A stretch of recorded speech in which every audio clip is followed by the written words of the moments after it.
strive to make life better for all members of our community and create an atmosphere where everyone feels a sense of safety and belonging. We ask that anyone who wishes to speak does so with civility, respect, and kindness for others. Public speakers will have up to 3 minutes to speak. The chair will call upon public speakers at the appropriate time. Each public speaker is requested to state their name and organization, but providing such information is voluntary. Public speakers who wish to speak in person should submit a public speaker card to the clerk. Public speakers participating by Zoom who are wishing to speak should use the raise hand feature or dial *9 if participating via phone. Written public comments received in accordance with the teleconferencing special notice on the meeting agenda will be provided to the members. If authors of any written correspondence would like to speak during the meeting, they should raise their hand or submit a public speaker card. Thank you for participating in a meeting of the Contra Costa Transportation Authority. All right, thank you. Emily, can you take roll call? Member Barnes. Present. Member Buckman. Here. Member Burke. Member Brian Harris. Here. Member Samantha Harris. Here. Member Ibarra. Present. Member McDonald. Here. Member Nestor Brush. Present. Member Okonkwo. Present. Member Sanders. Here. Member Sanderson. Here. Member Schlevin. Here. Member Alt McKinley for Member Thompson. Here. Member Toth. Here. Representative Mitchoff. Here. Representative Shelton. Here. Vice Chair Birdwell. Here. Chair Clark. Present. All right, we do have a quorum with Member Burke absent. Yes, thank you. All right. Next agenda item is public comment. Is there anyone wishing to speak during public comment on an item that is not part of the agenda? If so, please submit a public speaker card or raise your virtual hand, and staff or I will call on you. Emily, have we received any written or in-person remote public comment? We do have Jim Donnelly who would like to speak on Zoom. Hi, Mr. Donnelly, you should be able to unmute yourself.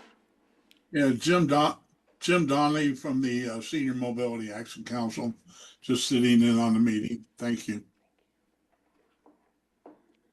Thank you. Emily, do we have anybody else who's attending virtually? We have 3 attendees virtually. Okay.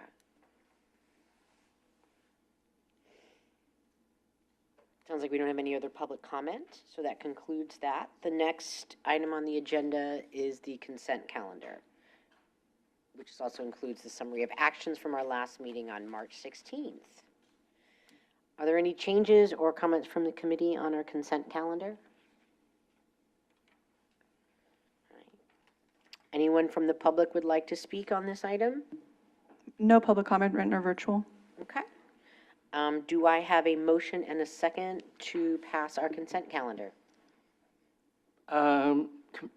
Member Harris right there asked for a motion that we accept. What's the motion? Consent calendar. The consent calendar. I guess Great. Do I have a second? Second, Member Barnes. Thank you, Member Barnes. Second for Member Barnes. So we have now passed our consent calendar. And then Emily, if you can conduct a roll call vote. Member Barnes. Yes. Member Buckman. Member Brian Harris. Aye. Member Samantha Harris. Yes. Member Ibarra. Aye. Member McDonald. Aye. Member Alt McKinley. Yes. Member Nestor Brush. Abstain. Member Okonkwo. Yes. Member Sanders. Yes. Member Sanderson. Yes. Member Schlevin. Yes. Member Toth. Yes. Vice Chair Birdwell. Yes. Chair Clark. Yes. All right, motion passes unanimously with Member Burke absent and Member Nestor Brush abstaining. So now we'll move on to our regular agenda. We have 4 items. The first item is an informational item and will be presented by Halima. I'm actually going to kick this one over to Deanna.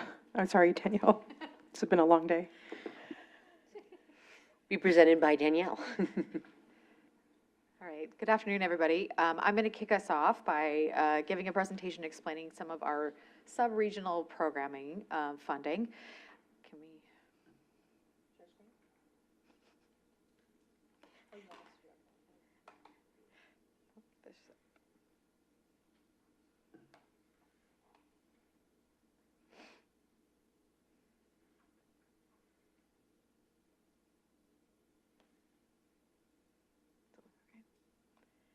All right. So as we've been talking about the last couple of meetings, we've been explaining kind of the history between Measure C and Measure J and how the allocations and programming is done for programs 15 and 20. Today, we're going to be going into more detail on program 20. We're going to be kind of framing it around the what we keep calling the RTPCs, which I know for some folks, this is a new acronym for us. So these are our Regional Transportation Planning Committees. These are advisory committees to CCTA that represent our 4 sub-regional areas. Each RTPC has elected officials from each city in the region, as well as members of the County Board of Supervisors representing an unincorporated area. There are voting rights and procedures for each RTPC governing their conduct and their activities that are determined by each RTPC, and then it has to receive concurrence from the CCTA authority. The intention is that they are supposed to be bringing to us the needs and the viewpoints of the cities that are the 19 cities in the CCTA county area.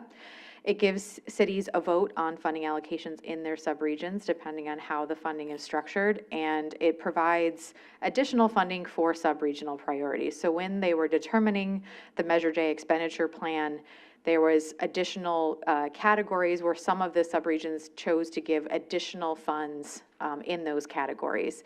And this is, we're talking about the entire expenditure plan, which includes capital projects as well as programs. So in some cases, the subregional entities gave more money into capital projects, which meant less in programs. So today we're primarily talking about program 20, and in that case we have 2 subregions.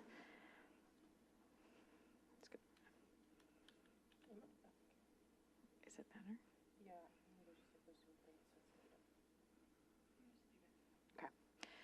Okay. So for each of the regions, like I said, there's additional regional money. And then relative to the authorities, programs, and process, the board can prescribe the powers and duties and responsibilities of each RTPC, and then the RTPCs coordinate with CCTA for our purposes. Each RTPC is responsible for developing a transportation plan for its area, updating that periodically, which then for incorporation into our countywide transportation plan, which we are currently working on and moving towards adoption in the next year. And these all have to be consistent with our expenditure plan, as well as the ordinances that are authorized by the voters and amended from time to time by the authority. So this is the map of our RTPCs. We have West County, which is WICTAC. We have Central, which is TransPac. We have Southwest, which is La Marinda and Tri-Valley, which is SWAT. And then we have East, which is TransPlan. So when you start thinking about the accessibility programs in particular, everybody has Program 15 funds, which are funding currently our paratransit services. Additional funds are in West and Central. So in this case, Central has Program 20A and West has Program 20B. These are the recipients of the Measure J15 program, which are done by the operation. So and this goes back to a 1990 paratransit study that looked at additional needs in West County, which is why the city of Richmond, the city of El Cerrito, and the city of San Pablo are getting funds on top of the operators. So otherwise, you have basically the standard operators are receiving the paratransit funds within those RTPCs. When you start to look at then what is receiving funds under the 20 program, the subregional program, The way that the two subregions administer these funds is different. So Transpac 20A does a 2-year cycle call for projects that is open to anyone who is applying, whereas WCTAC 20B uses our Claim 15 process and provides additional funding to those that are already meeting the requirements of our Claim 15 process. So the objective that is supposed to be occurring with these 20 funds, if these subregional projects and programs, is to recognize the diversity of the county, allow for each subregion to propose projects and programs that address their local transportation needs. In West County, the original division of the funds between the cities was taking into account the percent of older adults, the percent of those with disabilities, the income levels of those in the community, and that is what fed into the formulas for dividing the money up in West County. But each subregion has identified their own specific projects and programs. 20B was originally really about meeting unmet needs. And that's the other really crucial part to Program 20, whereas 15 is funding ongoing services. 20 was originally set up to address unmet needs within these communities and to increase service within these communities. Paul Sue Rosner. Okay. In cooperation with CCTA, the RTPCs established the sub-regional guidelines so that these additional revenues are given out in Contra Costa, and they're similar to Program 15 done in the annual allocation process that CCTA does. We usually do that at our July board meetings. The guidelines may require reporting requirements, provisions such as, and this is directly from our expenditure plan, maintenance of effort, operational efficiencies, including greater coordination, promoting and developing a seamless service, a specified minimum allowable fare box return on sales tax extension funded services, and reserves for capital replacement. The relevant RTPC will determine if the operators meet those guidelines and then therefore receive these funds. And for an allocation to be made by the authority, it must be included in our authority's strategic plan. I think that's it. All right. Do you want to kick off introducing this one? And I know we have our RTPCs here to talk about 20A and 20B, and so we can invite them up.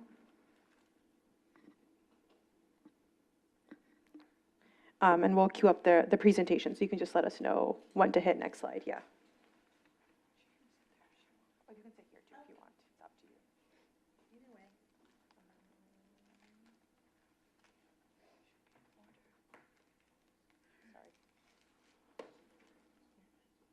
Can you click escape?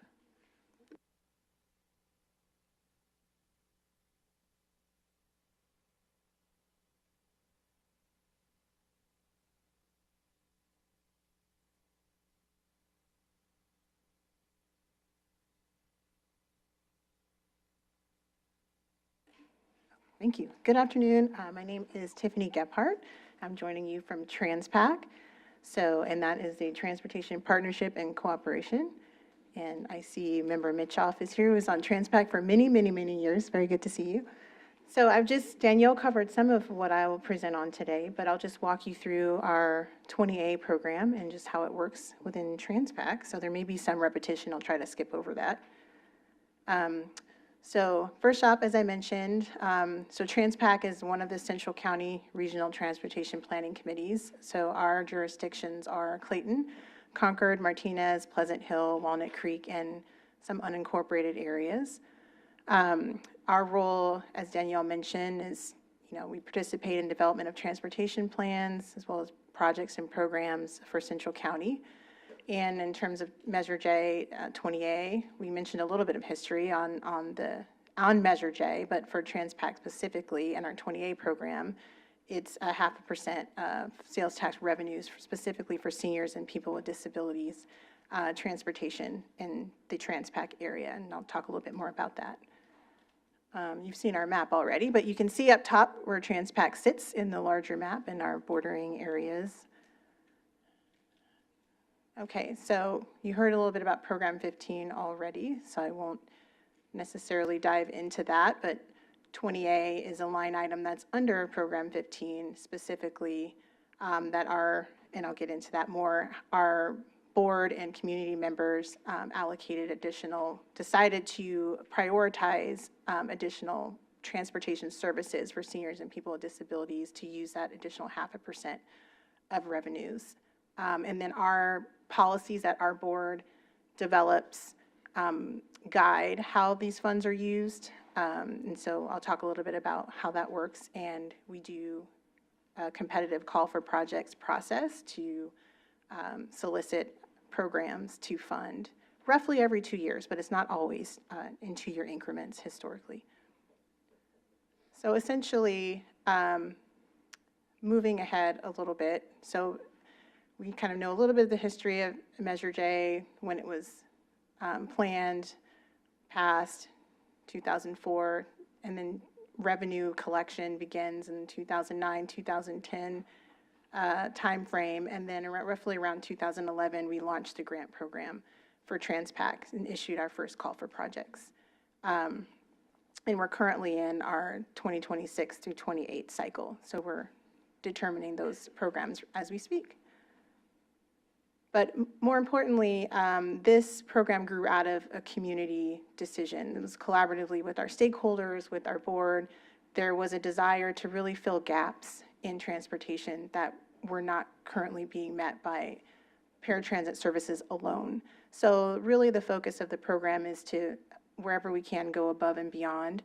So I think a priority is trying to meet those needs, but also cost effectively. So most of our programs that we fund deliver trips below the, per trip cost of paratransit.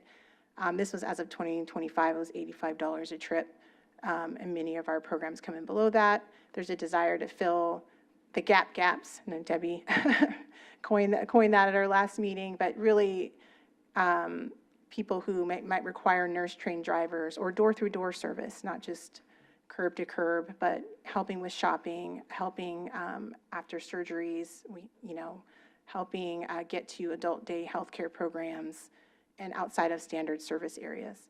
And then also trying to reach a broader population. Some of our programs serve veterans with disabilities, go above and beyond ADA. There's also gaps of people who may not qualify for paratransit but still need additional service, or in areas where there's limited fixed route options.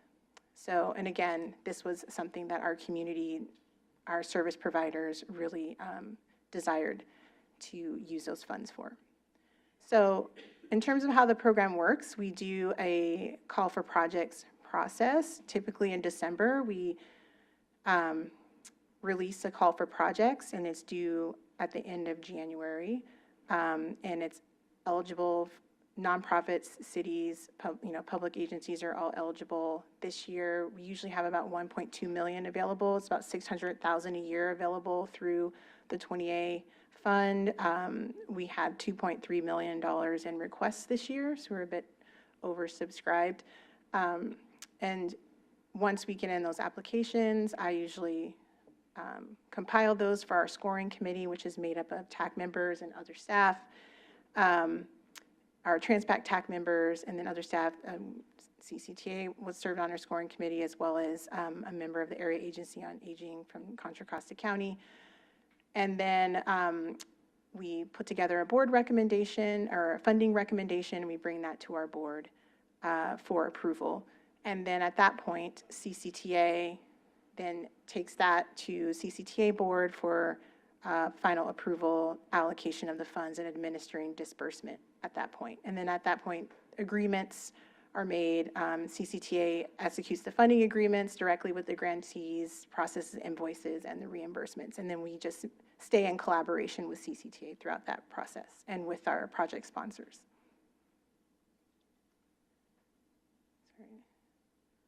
So just an overview of how that works. We award the grant roughly in July. Our fiscal years run from July to June. Program awards range anywhere from $35,000 to $250,000, but we've had programs awarded up to $350,000. So it depends on the size and available funding. The The CCTA, as I mentioned, handles the funding agreements. They are reimbursed for their services. And then there's just ongoing program oversight throughout, where we just maintain a close relationship with the programs. If there's anything that comes up, I usually am on the phone with people quite often. If there's support, if programs aren't going as planned, or if things need to change, we stay in touch throughout the 2-year process. And then we also monitor through annual progress reports just to see how things are going and report back to our board. So just some quick examples of some of the types of programs or volunteer driver programs. And these aren't exhaustive, so if there is an organization that does one of these things, I didn't mention everyone, but just some examples. Volunteer driver programs, adult day healthcare transport, subsidized ride share has been a big one for just offering more options outside of regular hours and more flexibility. Low-cost fixed route services such as midday free rides, riding students in the Mount Diablo Unified School District to programs on off-peak hours. And then, transportation coordination and referral, which is often part of these programs, just funding the administrative needs for getting people connected to the right ride. So again, just at a glance, roughly 1.2 million each 2-year cycle, roughly 6 to 10 programs are funded each cycle, reporting approximately 70,000, usually far more trips provided annually. And again, there's a lot of different types of rides, so this is very approximate, but quite a few trips and roughly $35 per trip, averaging just the transit services, not the TNC. And that was as of 24-25. So current grantees for this current fiscal year that's wrapping up in June are Mobility Matters, Choice in Aging, Center for Elder Independence, the Golden Rain Foundation, Rossmore, City of Concord, City of Walnut Creek, and County Connection, and a few programs within County Connection. And I think that's all I have for you, so I'm happy to take any questions otherwise. Yes. Shock. I will say Tiffany is one of the best hand holders when you're having trouble. She's very responsive and knowledgeable and gives a lot of grace, and some of us need a lot of grace. But my question is, when you get an application for the 20A funds, do you look at whether or not, for example, if City of Walnut Creek is asking for a new vehicle, for example, do you look at whether or not they applied to 5310 funds? Do you look at have they exhausted, or are they applying for other funds that leverage these dollars? We do ask for a breakdown of other funding sources outside of 20A, and that's something that our scoring committee looks like. Whether we scrutinize to the extent of, well, you can get these funds from here, so we're not going to give them to you. I can't say that's not part of the conversation. It really depends. I think if it also depends on just the greater ask in the pool as well, and what's available. But I think that's something that we do look at, but it's not necessarily it doesn't disqualify someone for receiving those funds, even if there's other opportunities that they have to get funding elsewhere. If that helps. I don't know if that answers your question. Let me know. Any other questions from the board? Okay. Okay. Well, Corey, I'll move over. We'll have the Thank you. program 20B.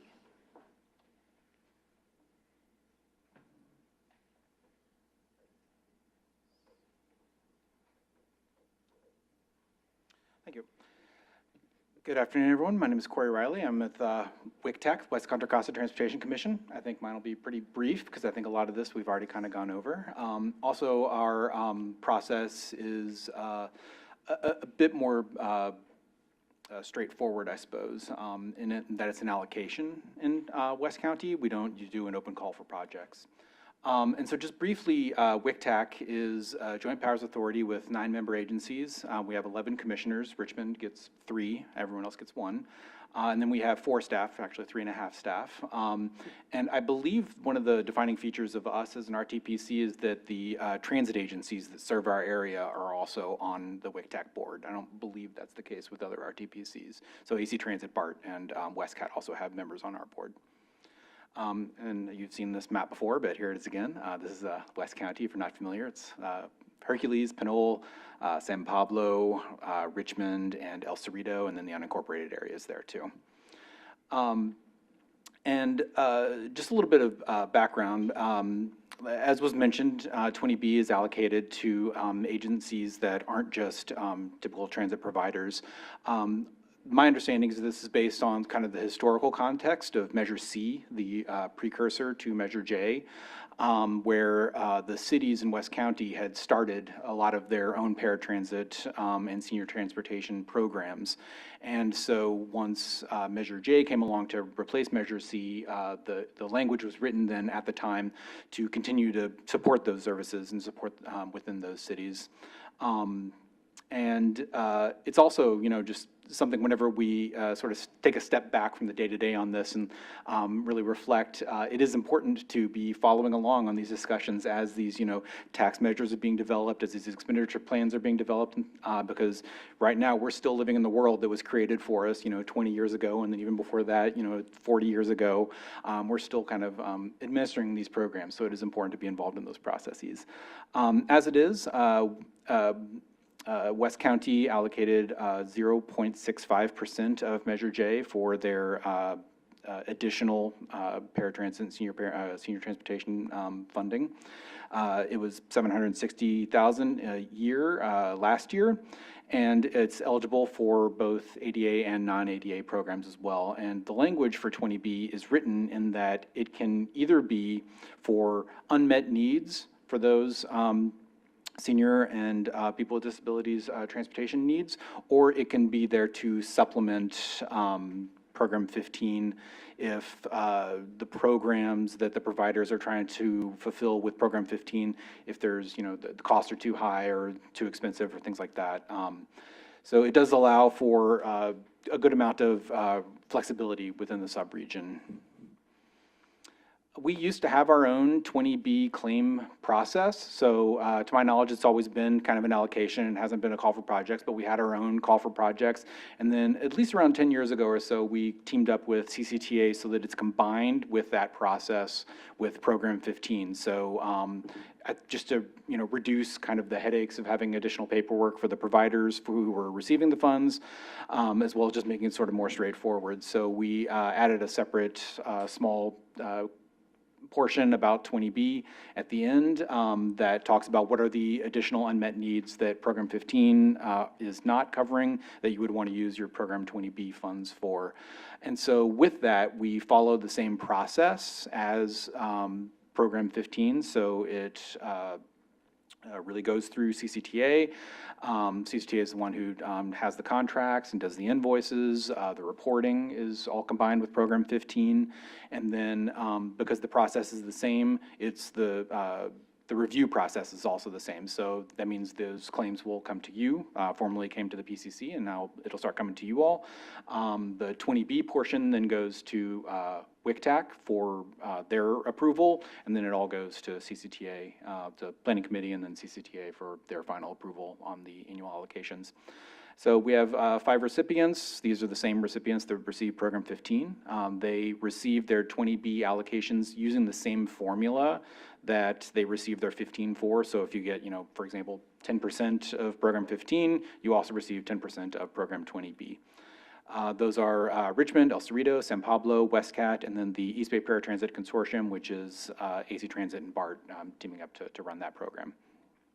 And just some examples in recent years about how the 20B program funds are used. The East Bay Paratransit Consortium uses to support their core ADA paratransit program. San Pablo has been using it for social trips. There was, during the early years of the pandemic, there were a couple of cities that decided to do meal delivery with their Program 20B because the demand for paratransit went down, and also people were just kind of afraid to leave their homes and stuff. And so a lot of cities were using that flexible sub-regional funding to deliver meals to seniors and people with disabilities. Also, purchasing new vehicles. Richmond has recently been using their funding for their our transit ride-hailing partnership with Lyft, and they also were using it for expanding their wheelchair van service for Richmond Moves, which is their on-demand a ride-hailing service for the city of Richmond, and so it's providing more additional ADA accessibility for that program.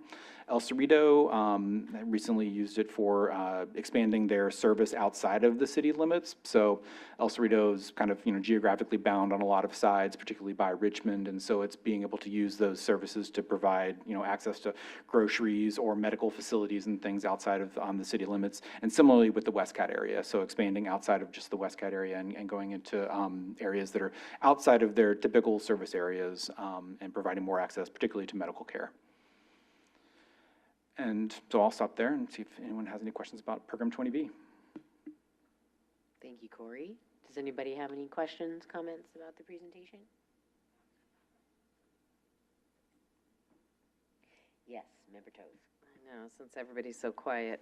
I think it's important for some folks who are not, maybe haven't been on this committee or weren't on the Paratransit Coordinating Council to understand that a lot of the ways in which these RTPCs fund things are based on advocacy and feedback from community, or they're left up to particular desires of cities that sit on the boards of these RTPCs. So to the extent that anybody wants to see something different in a future measure that's going to pass so we can have accessible transportation forever, you may want to develop relationships with those elected officials, or you may want to show up at the RTPC meetings and talk about need and what door-through-door looks like versus curb-to-curb. Demand, on-demand service, paratransit is not something that you can call them at 10 o'clock in the morning and say, I'd like to go to the grocery store at 3. So this is just an opportunity and a way to shape how locally funds are spent. So I just wanted to highlight that aspect of this. Thank you. Yes, Member Sanders. Question for administration. What is the rationale behind distinguishing between 20A and 20B? Why not lump all of the funds together and treat them as available for use? I'm sure CCTA might want to answer that. I mean, I could give my answer, but Danielle. You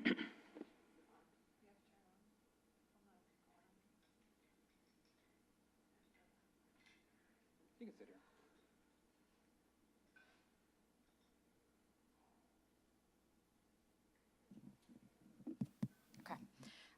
So the reasoning is that when they were just determining the expenditure plan for Measure J, each of the subregions decided where they were putting their money towards. So every single program, capital project is divided across the 4 subregions.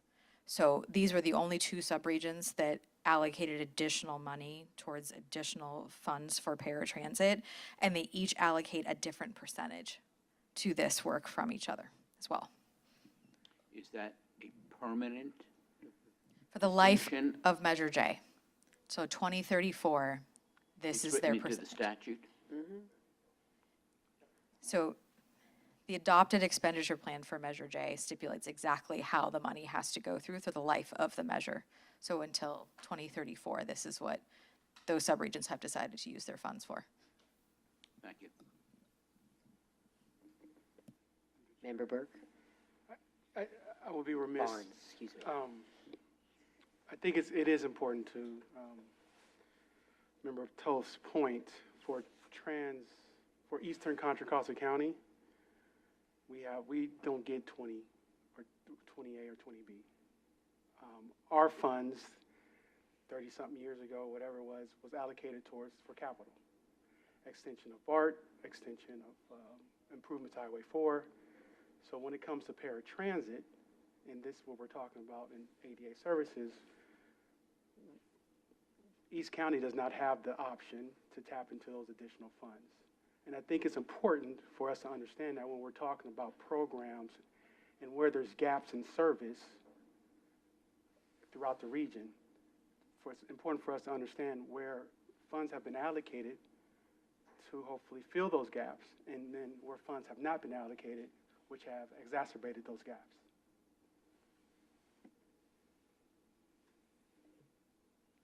Sounds like you should talk to your transit board. No.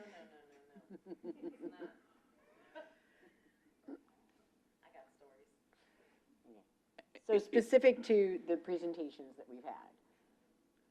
I have a question for you. Is the gap is simply on an ad hoc basis, or is it on a formalized basis? And why, what was the rationale for continuing it in this fashion? Member Toth, I guess. I can answer that. So, at the time that the allocations were voted on by the Regional Transportation Planning Committee boards, it was based on what that snapshot in time was like. And so West Contra Costa, I'm going to be very blunt, cares about elders and people with disabilities and looked at what the demographics were and put the money where the need was. We fought in Central County to get the funding that we did. It's significantly less than what West County spent, but it's significantly more than his donut. But we fought in SWAT and at TransPlan to get funding dedicated to accessible transportation and lost because the priorities in those two areas, remember, it's the elected officials from the cities that sit on those RTPC boards. And so what was important to East Contra Costa at that time was getting BART out. So that's where they wanted all their money to go. In SWAT, it was safe rides to schools for children. So it's really a political thing. That's why I was saying it's so important for us, but it's for the life of the measure. So once they said, this is what we're going to spend the money on, that was a done deal. The expenditure plan, adopted, written, done. So there will be other opportunities for more sales tax around transportation, and there will be other opportunities for us to have a louder voice at that time. Is there anything written into the statute that allows for remediation if there was a mistake made? That's a good CCTA question. Are you talking about the expenditure plan, like if we can make changes to the expenditure plan The after it's approved by the voters? I'm talking about the allocation of funds to the whatever need is extant. So that would require a revision to an expenditure plan, which has not been done. This is why, as we're talking about what the next expenditure plan is going to be, which would go to the voters in 2028, which is so important right now, is for us to be talking about the next measure and how we're going to prioritize the next measure and how we're going to measure our impact that we had with Measure J to understand, was that the right investment and how do we need to change it going forward to be as effective as possible? What is the lead agency that is going to analyze mistakes of the past that they're not repeated in the future? CCTA. That's what we're working on right now.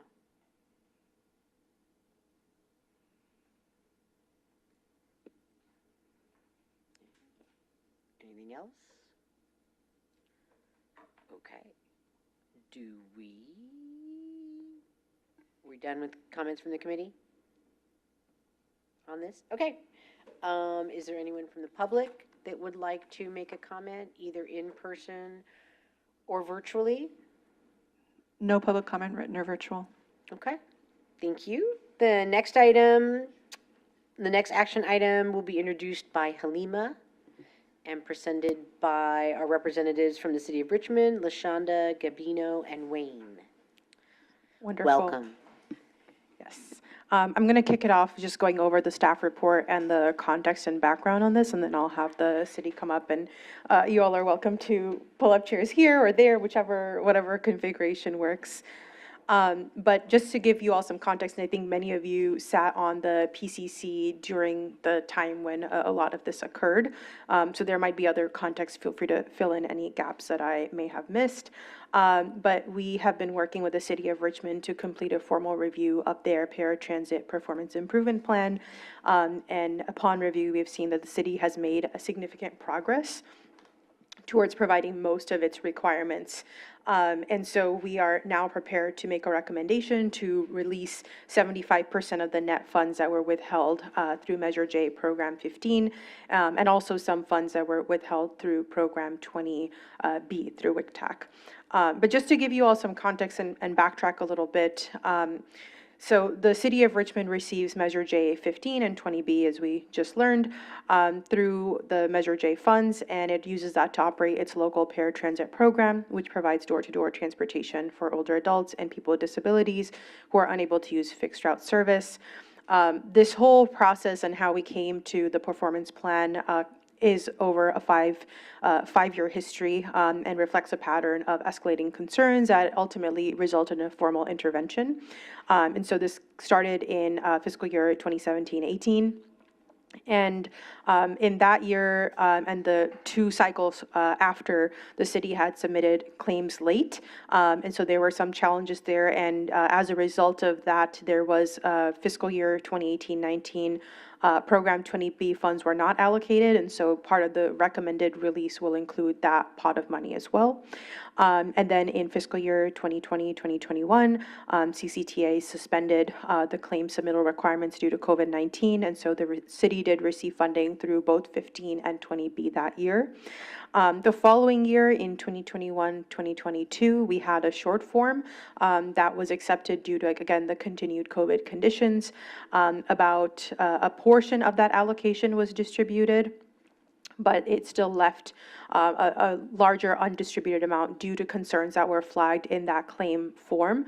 And then in 2022 to 2023 and 2023 to 2024, the city did submit claims, but they had some concerns relating to errors, inconsistencies, and figures that were not substantiated upon review. And so the claim was denied and no funds were distributed from those particular allocations. And then in 2024-2025 cycle, the claim was submitted by the city and 90% was released and 10% was withheld. And so throughout this whole process, the PCC had triggered these concerns and brought it up, and it resulted in an audit that was provided through consultant AMG. Advanced Mobility Group, and that audit ran through March through May of 2024, and included a field audit as well as a site visit and also discussions with the staff throughout that period. And so the audit reviewed 5 fiscal years of the programs and operations across the claim submittal and compliance process, budget and cost efficiency, key performance indicators, program design and delivery, and marketing outreach and client feedback. We are deducting the cost of the audit. So AMG's total cost for this was $45,160, of which $32,000 was already recovered through an allocation adjustment for the 2023-2024 allocation, which was withheld. And so an additional remaining amount will be deducted from the 75% proposed release amount. And so the audit did, again, continue to identify some of these concerns, and also recognize at the same time the city was fulfilling a genuine and important gap in West Contra Costa County, and that they also found that the drivers were providing a very personalized and empathetic service that the clients were valuing. So in response to all of this, CCTA established a 1-year performance improvement plan for the city covering January 1st through December 31st of 2025, and this was developed with the staff at the city and presented to the PCC and the Authority Board for approval. And so the withheld funds from those fiscal years were made contingent on the successful completion of the performance improvement plan. And this was not designed to be a punitive measure, but really a structured and supportive framework to give the city a roadmap for improvements and tools needed to strengthen their program and restore the confidence in use of public transportation funds. And so the PIP identified specific measurable performance metrics and key deliverables across 6 categories, which the city will share more about. And a number of the metrics were met. They were tied to quarterly benchmarks and deliverables staged across 4 quarters, ranging from the development of policy manuals and training documentation to client orientation materials to vendor cost assessment and feedback analysis. The city was also required to submit monthly reports throughout the year. And so that process commenced, and then in January of this year, we had our first formal meeting with the City of Richmond to go over all their reports. There were a few documents that required further submission, so additional documents were submitted by February 27th of this year. And then I also conducted a site visit and ride-along on March 17th of this year. And upon review, 2 items remain pending to formally close out the performance improvement plan, which includes the deployment of new vehicles and sharing a cost-benefit analysis on transitioning service delivery to a contracted vendor. And so we are recommending the approval of the release of 75% of the net withheld funds, Measure J funds from Program 15 and also 20B to the city in the upcoming funding cycle in the amount of $2,709,706 and 20 cents, and to continue to hold the remaining 25% of the remaining funds until the city completes those outstanding items. So this is an item that we are asking the AAC to vote on so that it can go to the authority board for next steps. But before we take any questions, I would like to invite the city to do their presentation and share a little bit more about some of the metrics.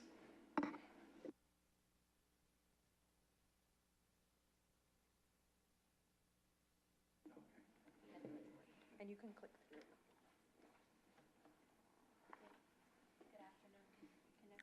No, I think the mic is still off.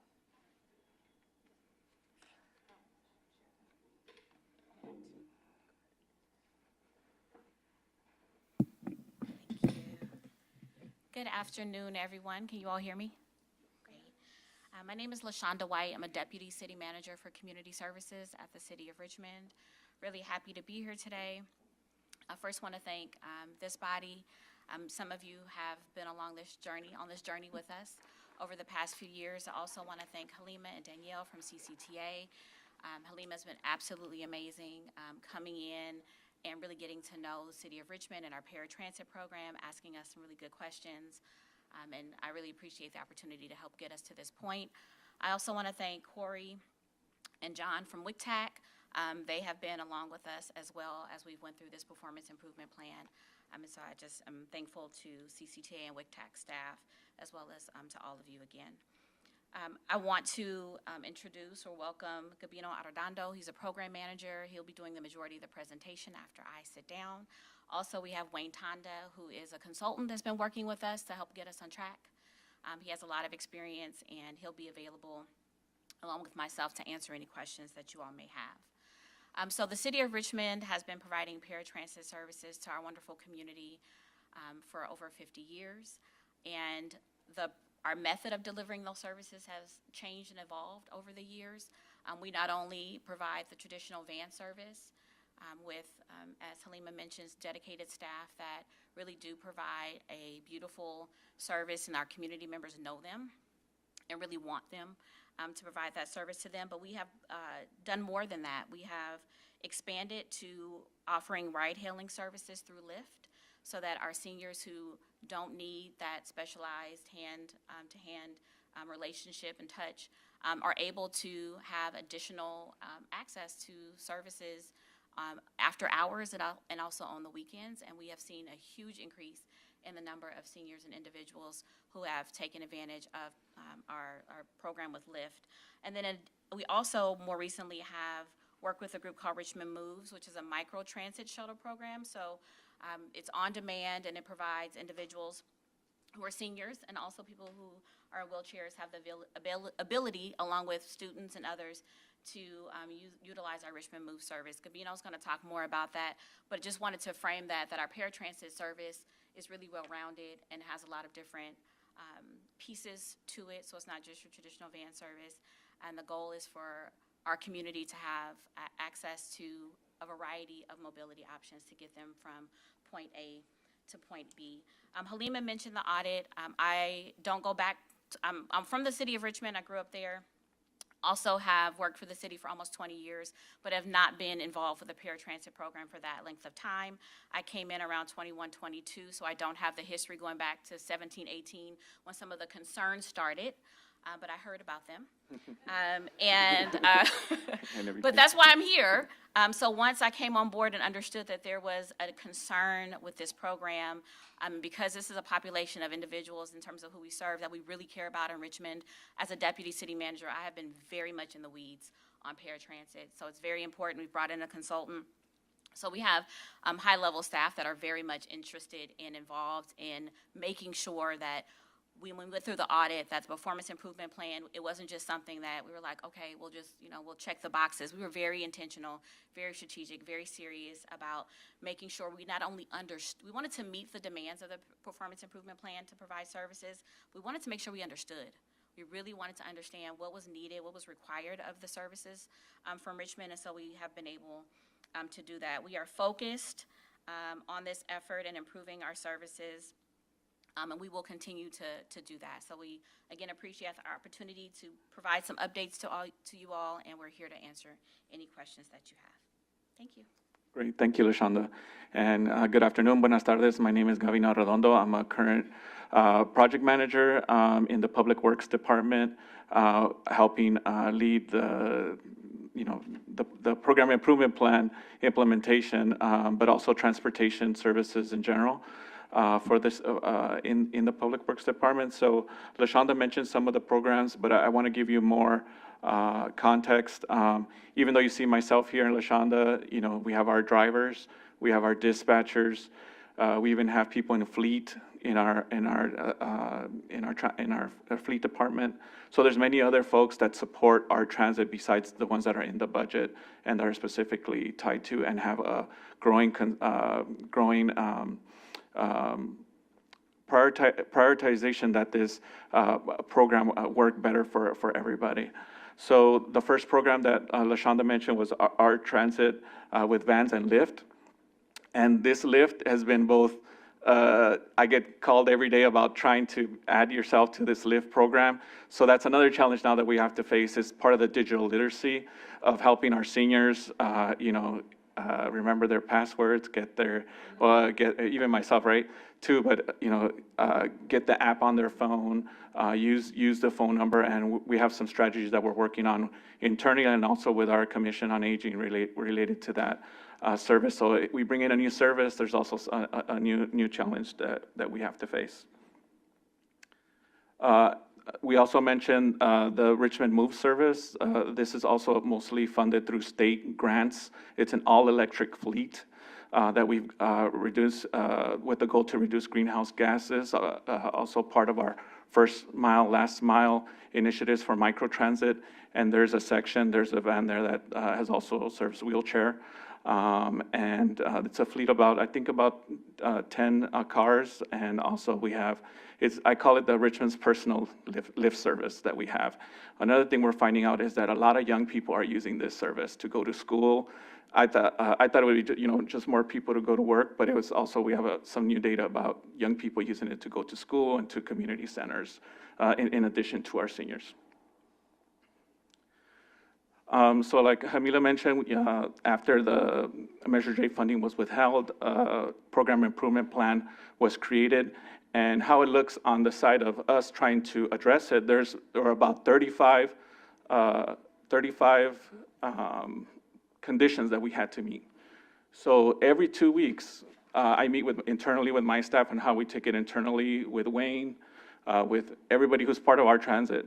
And every 2 weeks, we would meet about how are we doing on these 35 things. And these 35 conditions, every quarter we had to report to CCTA on how we're doing holistically, and the data we had to also provide every month. And so I'm not going to go through all of them. If we have any particular questions, we could focus on some, but I'll highlight a few in the next 5 or 6 slides. So one thing very important is that the service it was not paused, it continued. Is actually, I could say, it's grown, and it's actually been more responsive, especially now with these additions of Lyft and personal services and outreach. We have other things where we, do personal office hours and do one-on-one service for people to be able to use the different programs we have. As you can see also, the target that was not met is our 10% or more in all registered clients in the calendar year for 2025. And we've provided all the promotional materials that we have been generating. So part of our promotional materials, of course, is translation of materials and then seeing what people need specifically for the certain program that they're using, because it could be confusing when you have all these different options. We also have substantially met our target for on-time performance, target the number of missed trips due to city vehicle being available, making sure, we have those constant, that they're being fixed, or if not, have backup for that. And also we have some contracting when we can't fulfill the rides with Transmetro. So have a conversation with them about their responsiveness to our community and also how they address any complaints. One issue we have not met is cancellations. I think it's part of a culture that was allowed, where people try to get slots and they ahead of time schedule a bunch of rides and then later on cancel as the appointment is coming closer because they think they're not going to get a slot. So that's, I think, something that we could address more with part of our outreach, which is these more one-on-one, small group focused initiatives that we have. Of course, training has been important, especially for myself. This is also a newer topic, and every 2 weeks we have Wayne, who's run transportation departments in the city of LA and city of San Jose. So for me, I've been able to get his expertise and bring in people that are needed to be able to have one-on-ones with our staff has been invaluable. For this section, of course, we've updated our client orientation guide. We also have created a new paratransit coordinator position that we had to go through the whole city process of creating that position. So approved by council and all, it took many months to be able to create this position. And that was part of our program improvement plan. And we actually had a person that we were going to hire, and then at the end it didn't work out. So we went with a second person, and actually we're able to say today that they'll be starting May 26. So we're happy with the person that's coming to do that, and have another person in the team that has expertise in paratransit activities.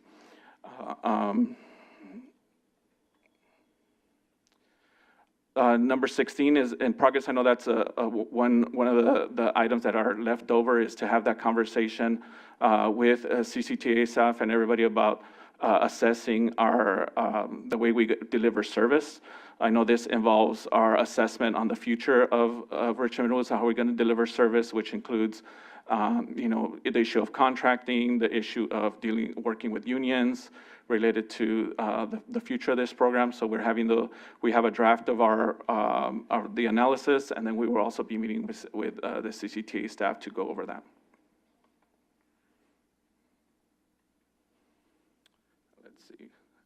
So in this slide, we have most of it completed. So I was going to go back. I think we've, out of the 35 plan conditions, we've met about 26 and substantially completed 6, and we've not met about 3. So the pending items that we have are that our transit driver must obtain a DMV-P certificate for the new electric paratransit vans to be deployed. So I guess now that we have these new electric vans, additional certification for our drivers needs to be added. So of course, we're having conversations with the unions related to that. And also, this is an issue that's also faced across our city for even our community services for the type of van that was chosen. So the van was bought, but the certification wasn't looked at about what the drivers needed. So of course, that's a pending item. And also this assessment that I mentioned about the future of our paratransit program is something that's left. If I may, the P certification is more to do with the number of passengers. It's a passenger certification, so it's about the number of passengers in the vehicle, not because it's an electric vehicle. So I just wanted to clarify that. Yes, and also staff, the City of Richmond staff support the CCTA recommendation about the release of funds. I think it shows the work that we have done. It's something that I think would also be, I think that we're going on the right track for staff, for the community, that that has invested in making these improvements. We also had a site visit from CCTA, here's Amila touring Richmond, and anybody that wants to come and get a tour, feel free to let us know, and we'll also get you some good tacos in the area too for that lunch. So there's the electric vehicles that are that are supposed to be in service, and we're working on that, and the current vehicles that we're using for delivering service. So CCT also mentioned to talk about any lessons learned, and of course, the measurement and data is very important. Sometimes our transit staff is too worried about scheduling and getting out there and making sure they're picking people up.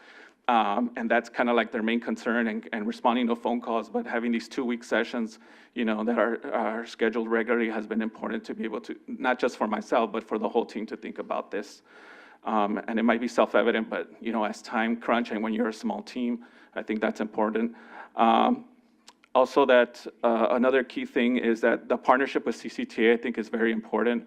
Having feedback has been, it's motivating, and it's also, when I talk to like San Pablo or El Cerrito and providing that space of all of us learning about the different challenges we have, I think that's been at least motivating for myself, and also important because we don't have to reinvent the wheel if other agencies have that expertise.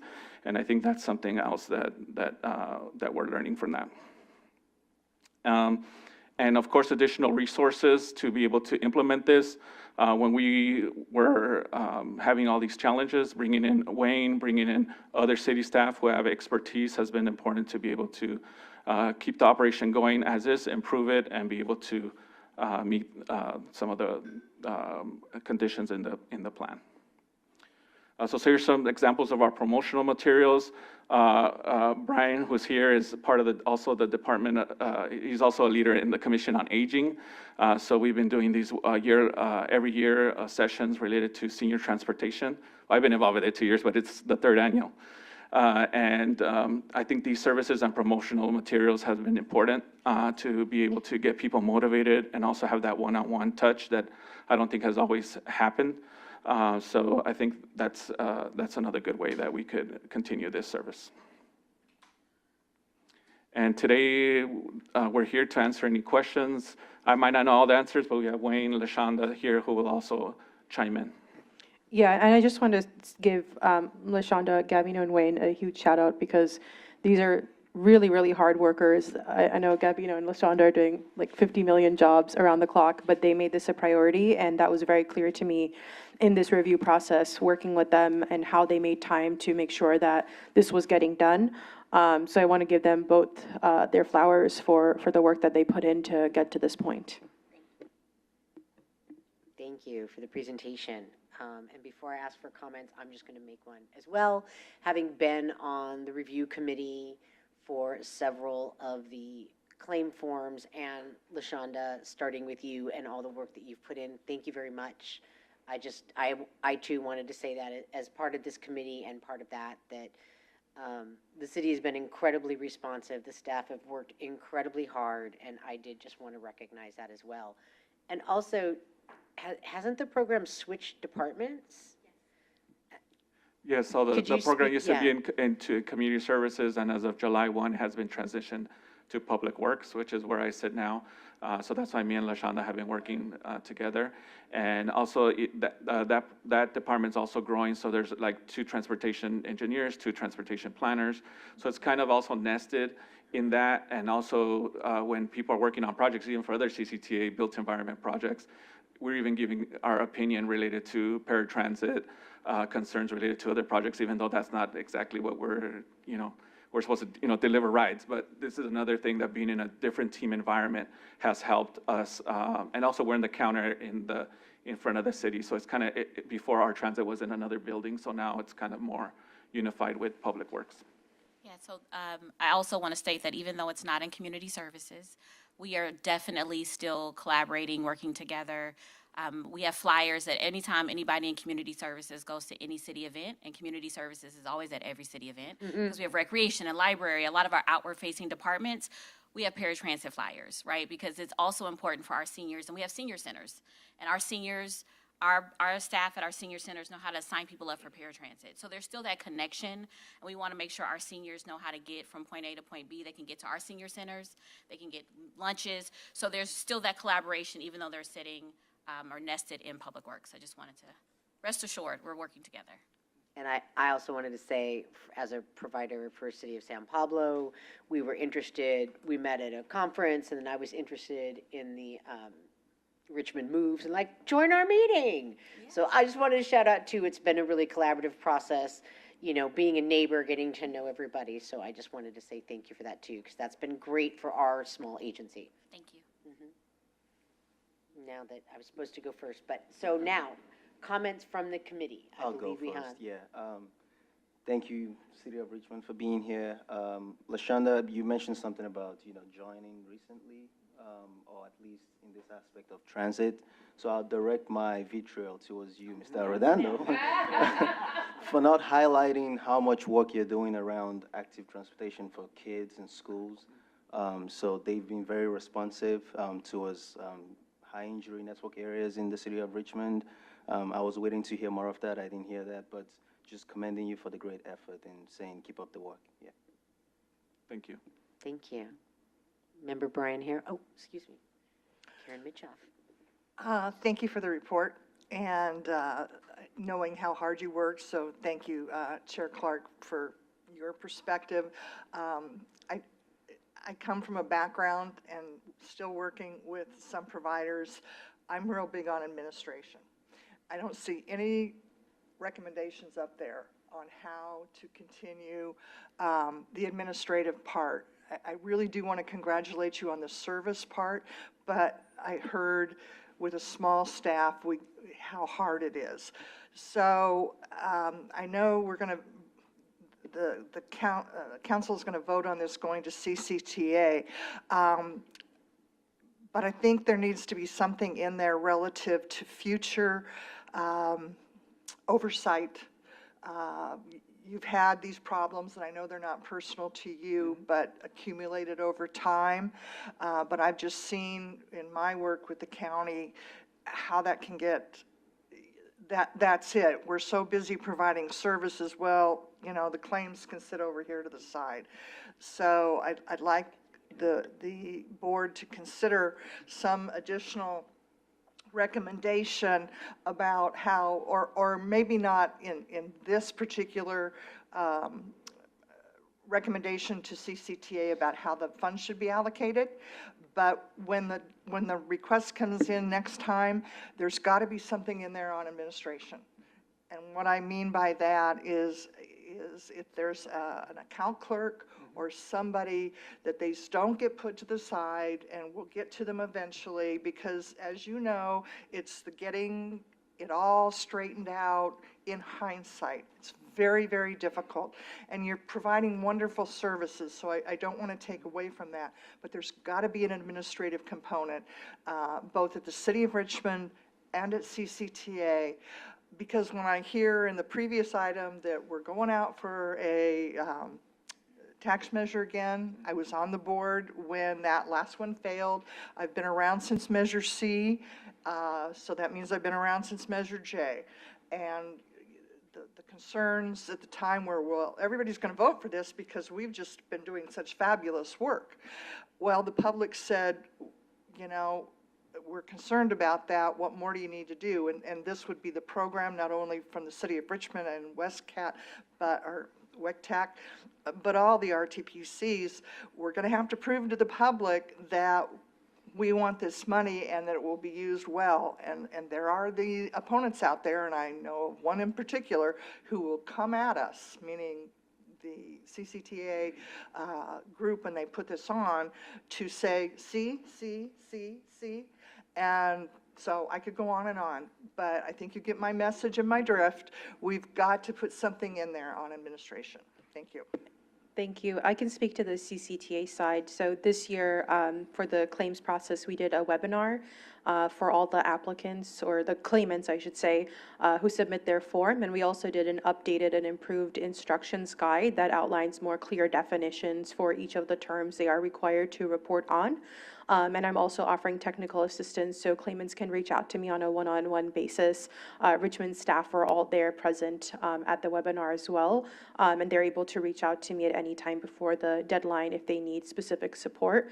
So we're hoping that's, one part of us being able to provide a little bit more support on the administrative side. The other thing that we're doing is facilitating quarterly meetings with all the cities that provide accessible transportation services and understanding more about what are the shared challenges and what can we do to provide more resources, be it, technical support, knowledge, or looking at how we can bring in more funding sources to fill gaps.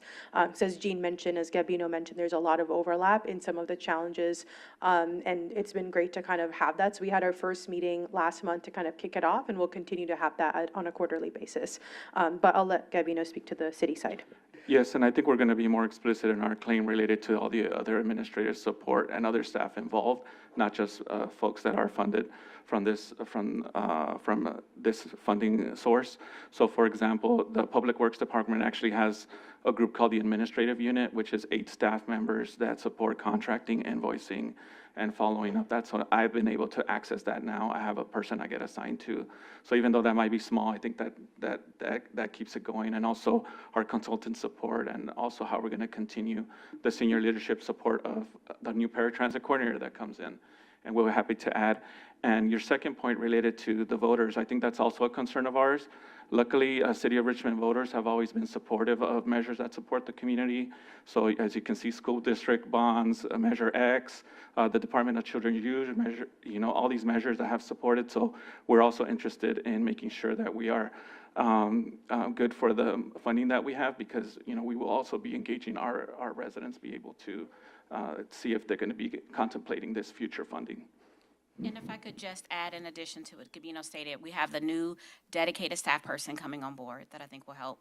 As Gabino mentioned, again, you have the administrative unit running financial reports, making sure that we have the support needed to fill out our claims forms. We also have transitioned to a new computer system to track, it's a VIA software system, to track the information that is needed to put out as part of the Measure J claim form. So before we had a system that did not meet our needs, but we've been able to transition and really work closely with the vendor to make sure whatever is being asked and requested of Measure J or CCTA, we can run reports. And that's the type of data we're looking at every 2 weeks with staff. So we'll continue those traditions and systems we've put in place, but I think we definitely have some of the systems in place that you're speaking to that can help set us up for the future. It sounds like you've got it all planned, so I'm going to put the burden on CCTA. As much as you're doing the technical support and the beforehand, the proactive, I found that you and your staff are going to have to check these claims, not just from the city of Richmond, from all the RTPCs coming in. It's just a double way of making sure and catching early. Thank you. Do you have any other comments from the committee? Member Sanderson, excuse me. Thank you. I wanted to just actually echo Ms. Mitchoff's point about administration and sort of what percent is going to administration. It's a huge deal. It's big for accountability, and it really matters. And in the larger sense, I think that's something we probably want to make a note to bake into future funding allocations, whatever they are, whether it's, this program or something else. It's got to have some of those measures as part of it. And I don't know that we necessarily have that in every case now. I also just want to say, as a transit professional, this has been a heavy lift. Hats off to you guys. You're not quite where you need to be, but you've come a really long way. So you deserve a pat on the back. Do we have? Mine's a little bit more technical here. Gabino, here, you had mentioned here on the slide here that the DMVP certifications, where does the burden lie on getting that for the drivers? Is that going to be on the driver? Are you guys providing that? That's my first question. And two, who's compensating the funding? Are they being reimbursed later?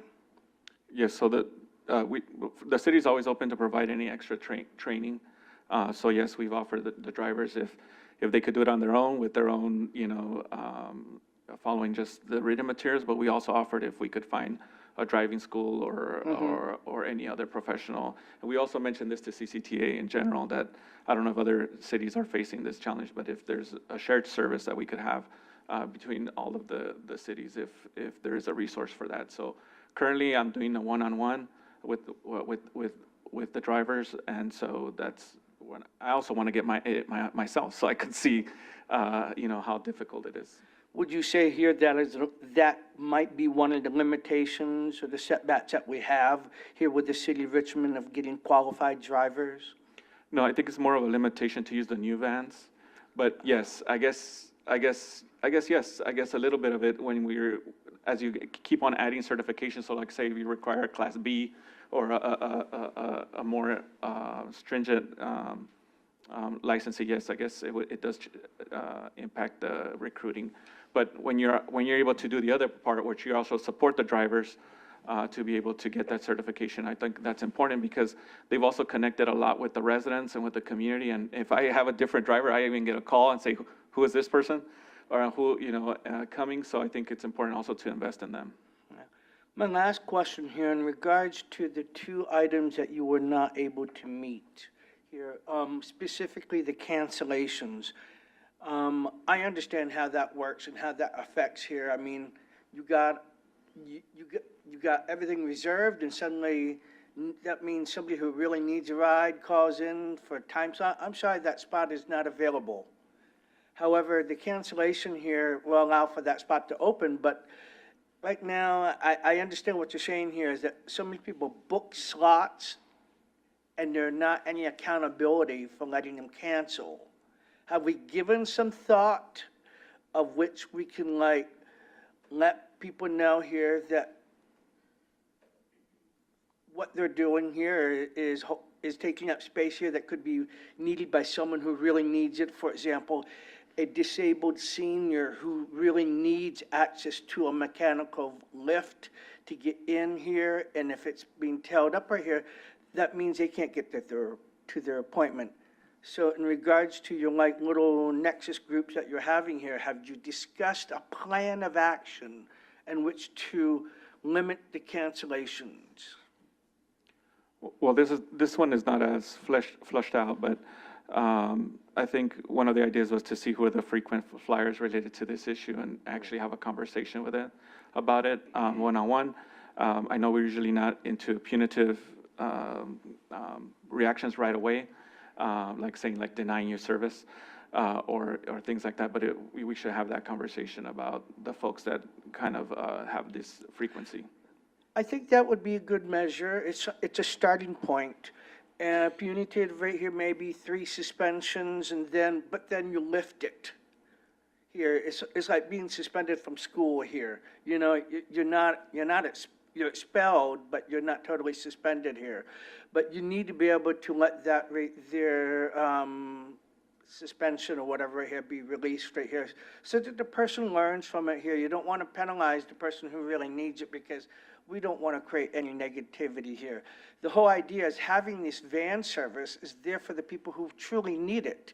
And with the baby boomer and the Gen X generation that's coming down the pipeline, and the amount of disabled seniors that are aging in place here that are living in Richmond, this right here, you're going to need more vans.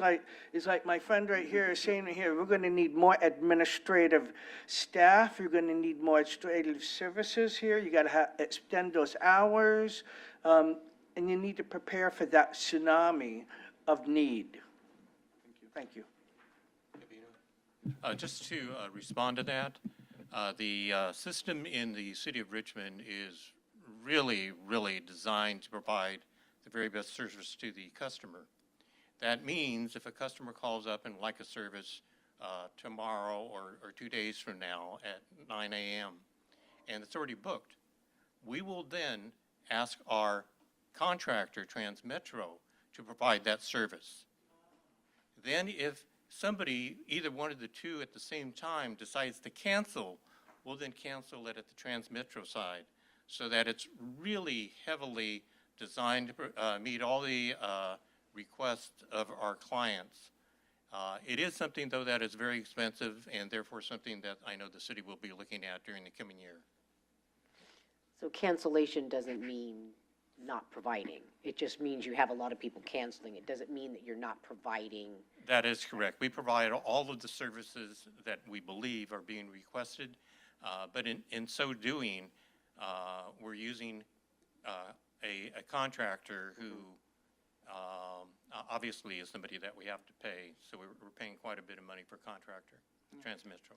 And thank you right here, Wayne, for bringing that to our attention here. I totally forgot about Transmetro here, and I actually learned that from two of disabled seniors right here.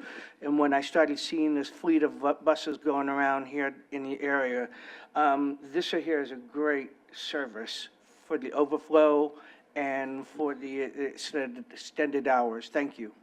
Thank you. I think we have Member Barnes? Yes, but I really didn't want to talk. I will say this. You don't have to. I know. Okay. Now I open my mouth. I just saw. To Member Sanderson's point, from an operator, I understand how difficult it is to be able to provide this service, especially with some of these conditions that whoever the city has been dealing with since 2018. I would ask this body to reevaluate some of these conditions, though. For one, a target of 25% increase in ridership by the end of June 2025. I know we've passed that, and an additional 25% increase in ridership by December 2025. None of us that are operators are seeing 25% increases in ridership, and we've been running service for 50 years. You're not seeing that across the board, across the state, anywhere. And Mallory, you can correct me if I'm wrong if you guys are seeing that. My point being is that some of these conditions I don't think you'll ever meet. And so why are we really, and this is not a you question, this is more of a CCTA question, why are we even still talking about it? Because in today's environment, especially on ADA paratransit senior services, it's very difficult to meet a target like that. It's very difficult to meet a target of a quarter over a quarter increase in 10% or more registered clients. Clients leave and go. They come and go. They move. They do whatever it is. They pass away. There's so much that goes on that's going to impact that number. So to hold that over the city of Richmond to accomplish, to me, is they're never going to meet those requirements. So I don't know how this goes about, but maybe it's something that this body can reconsider, or maybe CCTA can work with the city on trying to really understand what conditions really can't be met. Because right now, I think you guys are chasing some goals that you'll never just reach. Yeah, and the performance improvement plan, the goals that were put in there were specific to the city of Richmond and the context there. I believe when the first initial audit started, the client list was, 16,000 people? And then when you do an actual cleanup, it came down to like 600, I want to say, or 700. So that's kind of where it came from. And what the audit found was that there was a very, very small number of people, I think it might have been 8, but I'll need to double check, that were actually actively using the service. And so if you're funding, whatever amount of money, you want to make sure that there's a decent number of people that are actually using it. Otherwise, it becomes way more expensive, right? So it is all in context, right? And I think that it wouldn't apply to every single agency. It's a case-by-case basis, and the improvement plan was very specific to Richmond's specific circumstance. I'd also like to say, as you have said, and LaShonda had said, it's a percentage increase from what they were reporting. And again, it's because they didn't have the system that they needed to gather all that information, so that the percentage is based on, while not everybody's seeing a 25% increase, it's based on the data that they were able to collect to the data that they're able to collect now. Through the chair, what's your operating cost right now? Right now it says number 22, target an average operating combined cost for paratransit passenger boardings at no more than $250 per boarding. It says your target was not met. So what is it right now? So I think at the end of December it was about 230, and we've gone lower for 200, January and February, but it's also because we have some vacancies, so. Correct, and I'm not here to pick at that. All I'm saying is if you want to increase ridership, your costs are going to go up over time. So I guess my point being that there's contradictory criteria that you guys are trying to chase after, which I think is going to be difficult in the long run. The performance improvement plan was really a challenge to try to achieve. But whenever we saw performance goals, we looked at them as what you correctly stated are targets. You may reach a target or you may not, but the point is you're headed in the right direction. As Gambino had earlier said, one of the lessons learned is you do what you measure. If you don't measure anything, you got a good chance of doing that. The provision of performance measures is very good. Goals are really targets, and we knew in some cases we would probably not meet those targets, but we wanted to show the progress. Well, lo and behold, we met a lot of targets that we thought were out of reach because what the city has is a three kind of party approach. It has a van program that's been around for 5 decades. It has a ride-hailing program, Lyft, that's only been here for half a dozen years or less. And now we have microtransit, which, as you probably are aware, fits a certain niche. And the cost per ride really varies. For our ride-sharing program, our direct service that we've been providing with city staff and a contractor, about $230 per ride. Lyft, $10 per ride. Microtransit, which moves over 80,000 people now, which has increased exponentially, it's about $25 on the average per ride. Even door-to-door service is about $50. So when you add them all together, a lot is going on in the city of Richmond. And when you start adding in all the numbers, we really have done things that personally I found exceptional by a small jurisdiction that is just trying to do the very best that it can, and it really has. It's really improved, and I think the 26-7 claim by the city will reflect that. To the chair. I started off my comments by praising the work that you guys have done. And I'm going to be a vote for yes to give you your money because I know the need and why you need that money. I just don't want things that are unmet to be held over your head later on down the road. Yes, Member McDonald. Yes, thank you. Kevin McDonald from BART. Thank you for the presentation. Clearly, you've been doing a lot of hard work to improve, and it shows in the presentation today. I wanted just to clarify, to ask for clarification on the average cost per boarding and the goal of less than $200 per boarding by the end of December. Was that specifically for the paratransit van service, or was that for a blend of all modes? Maybe if you could speak to that, because I did see that the Lyft service represented a high proportion of your overall trips. And so I'm wondering if that has been either a benefit to reaching your goal or if it's been a hindrance because those trips aren't counted in this metric.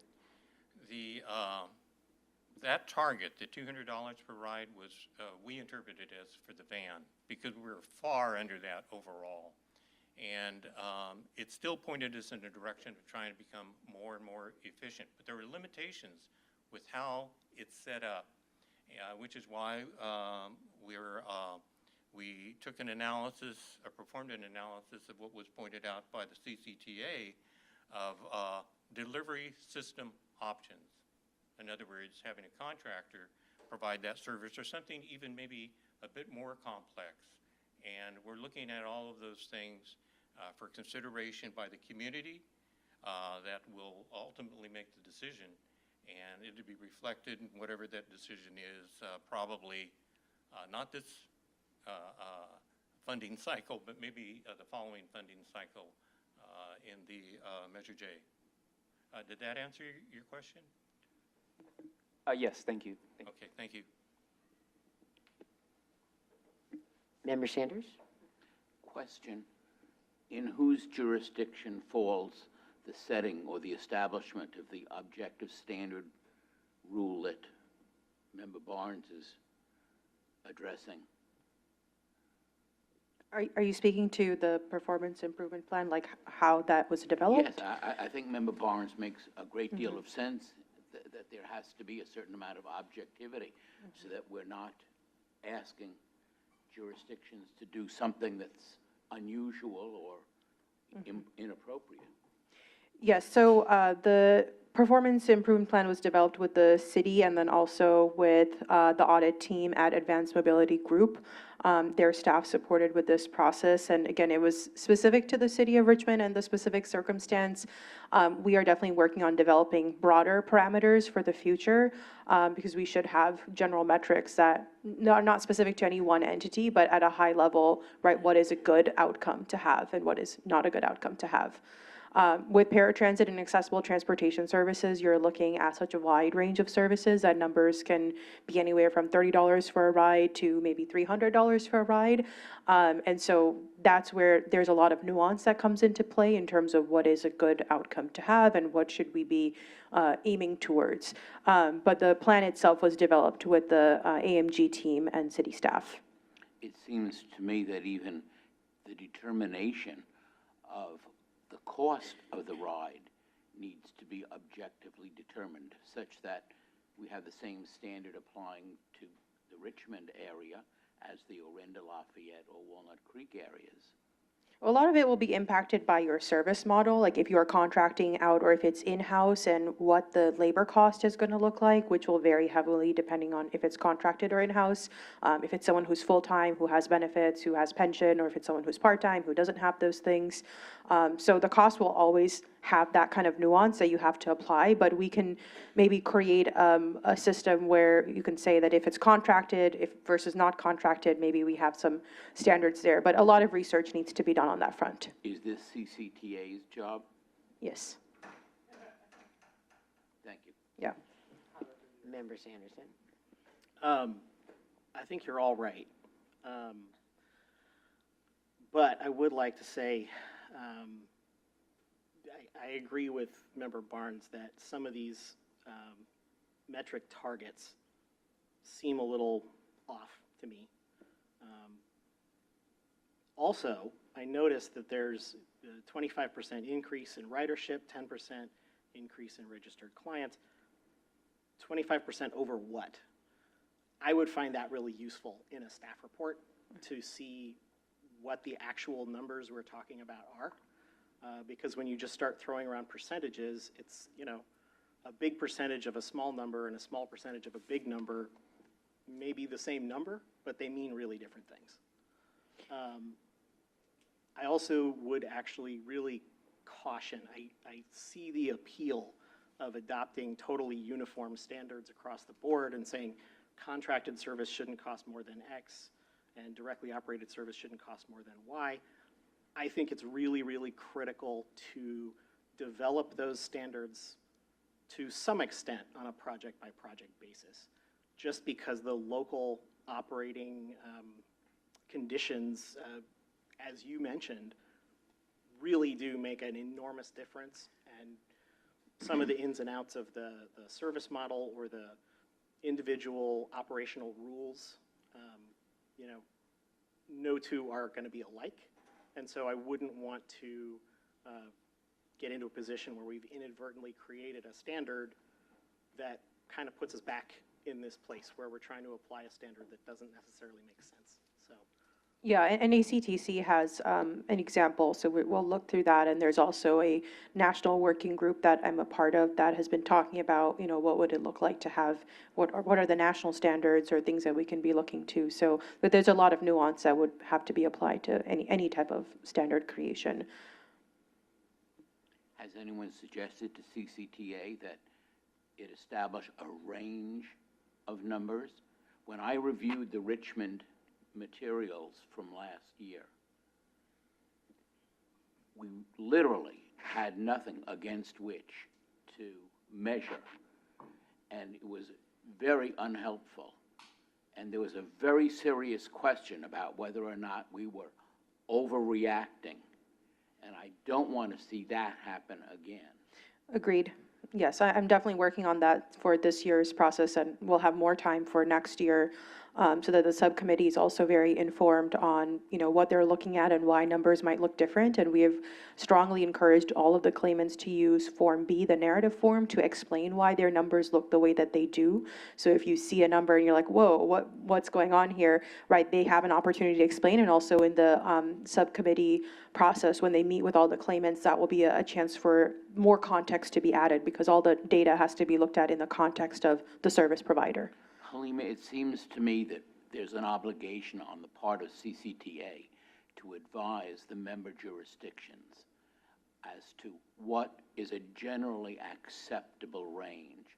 And it seems to me that experts like the person that Richmond hired Wayne.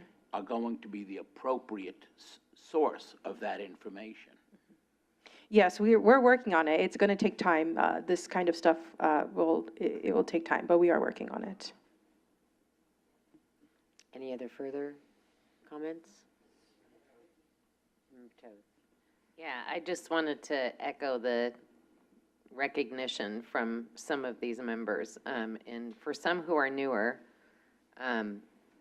it dates back way before 2017 when there were issues in Richmond.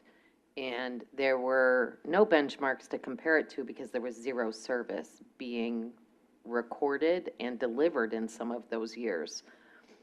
What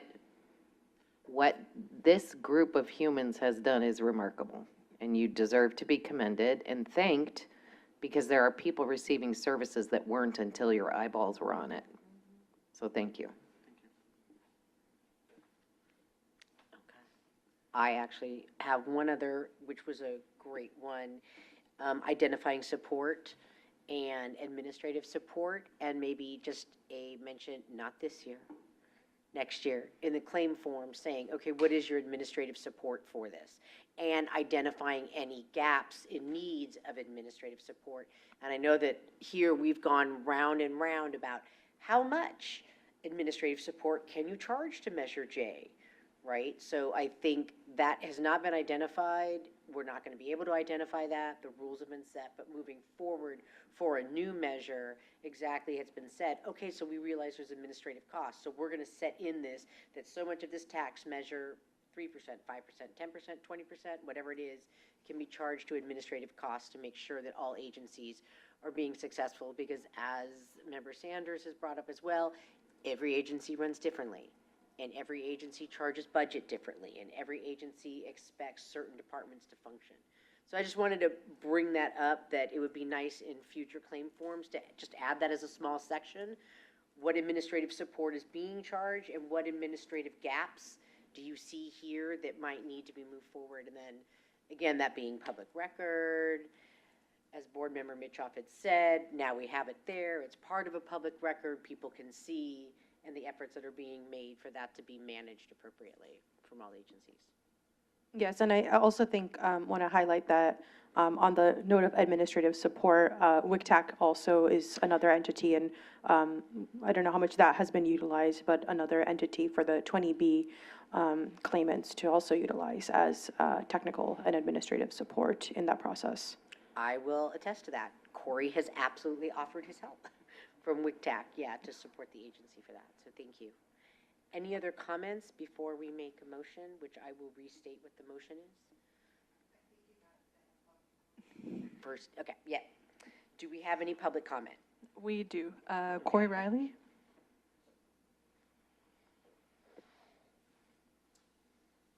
Speaking of Corey, hi everyone. Again, Corey with WCTAC. And just very briefly, as Halima had mentioned in the presentation, WCTAC did hold numerous years of 20B funding. And we've been following along with the city's, with the audit process, as well as the city's improvements. And I just really want to thank the city for all of their work in improving the process and hitting so many of those marks about the audit findings. The program really has new leadership, and it really feels like a breath of fresh air here, so I'm very pleased with that. I also want to thank CCTA staff for sorting through all of this, monitoring all of this, developing and coming up with the recommendations that are in front of you today. And I just want to thank you all for your all's review and support and looking over the claims each year and coming up with your recommendations and all that as well. I will say that WICTAC staff is pleased with the plan, the 75-25 payment plan, and looking to your review and input. And if this is something that you all agree to, we will be taking the recommendation to our board in May. So to release the 20B funds in the 75-25 split. Thank you. Do we have any other public comments, virtual or in person? No further public comments. Okay. All right. So we were going to have a motion and a second for recommendation to approve the release of 75% of the net withheld Measure J Program 15 funds to the City of Richmond in the amount of $2,709,706.20, and to continue to hold the remaining 25% until the city completes outstanding items. I make the motion, and I'm Brian Harris. Okay. I have a motion. Do I have a second? Second. Okay. Member Sanders seconds. All right. I said Member Sanders, didn't I? Oh, good. Okay. Member Sanders seconds. Oh, I didn't say Sanderson. I said Sanders second. There we go. I need to enunciate. Can we have a roll call, Emily? Member Barnes? Aye. Member Buckman? Member Burke? Aye. Member Brian Harris? Aye. Member Samantha Harris? Yes. Member Ibarra? Aye. Member McDonald? Aye. Member Minister Brush? Aye. Oh, apologies. Member McKinley? Thank you. Member Conquo? Yes. Member Sanders? Yes. Member Sanderson? Yes. Member Schlevin? Yes. Member Toth? Yes. Vice Chair Birdwell? Yes. Chair Clark? Yes. All right, motion passes unanimously. Thank you. All right. The next item is an informational item and will be presented by Halima. All right, I promise we're getting there.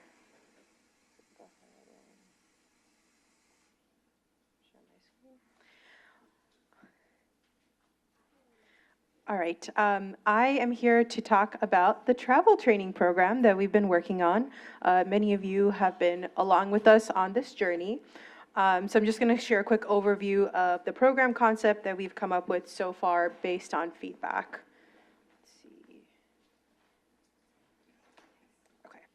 So in terms of what has informed this program design, as many of you attended and participated, we gave feedback or received feedback from all of you at the Accessible Transportation Strategic Plan Workshop in February.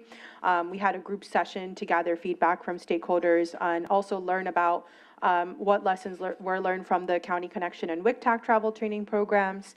And then we also, I met with 3 different programs in the Bay Area to learn about how they run travel training. So with East Bay Paratransit, Marin, and Oakland Seniors United. And I'll actually be participating in a 2-day session that Oakland Seniors United is doing in May. And then I've also been getting some consultation with our Vice Chair, Sarah Birdwell, and then also Naomi Armenta and Nelson Nygaard to help inform the program design. And then just recently, I enrolled myself in the nationally recognized Easter Seals Project Action Travel Trainer Instructor Certificate Program. And this is a nationally recognized program to become certified as a travel trainer. It's about 60 hours of training, including online testing and exams. I actually have one of my homeworks here I'm going to pass around because I need to submit it. And the homework it's a treasure hunt. So it's finding a colleague who has done one of these things on the list. So I'm actually going to put it, give it to Member Harris, and we'll pass it around. And if you apply to any of these, please sign your name on it, and I'll get it at the end. Oh, here's a pen. A little scavenger hunt, yeah, in real time. So in terms of the context for this program and what it will address, some of the things that folks shared is that, transportation it's not enough to have accessible transportation alone, right? The infrastructure could be there, but people might have fear of getting lost or making mistakes. They may not have the confidence to go out on their own for the first time. They might have language or cultural barriers, or they might fear that if they use fixed route, their paratransit eligibility could be impacted.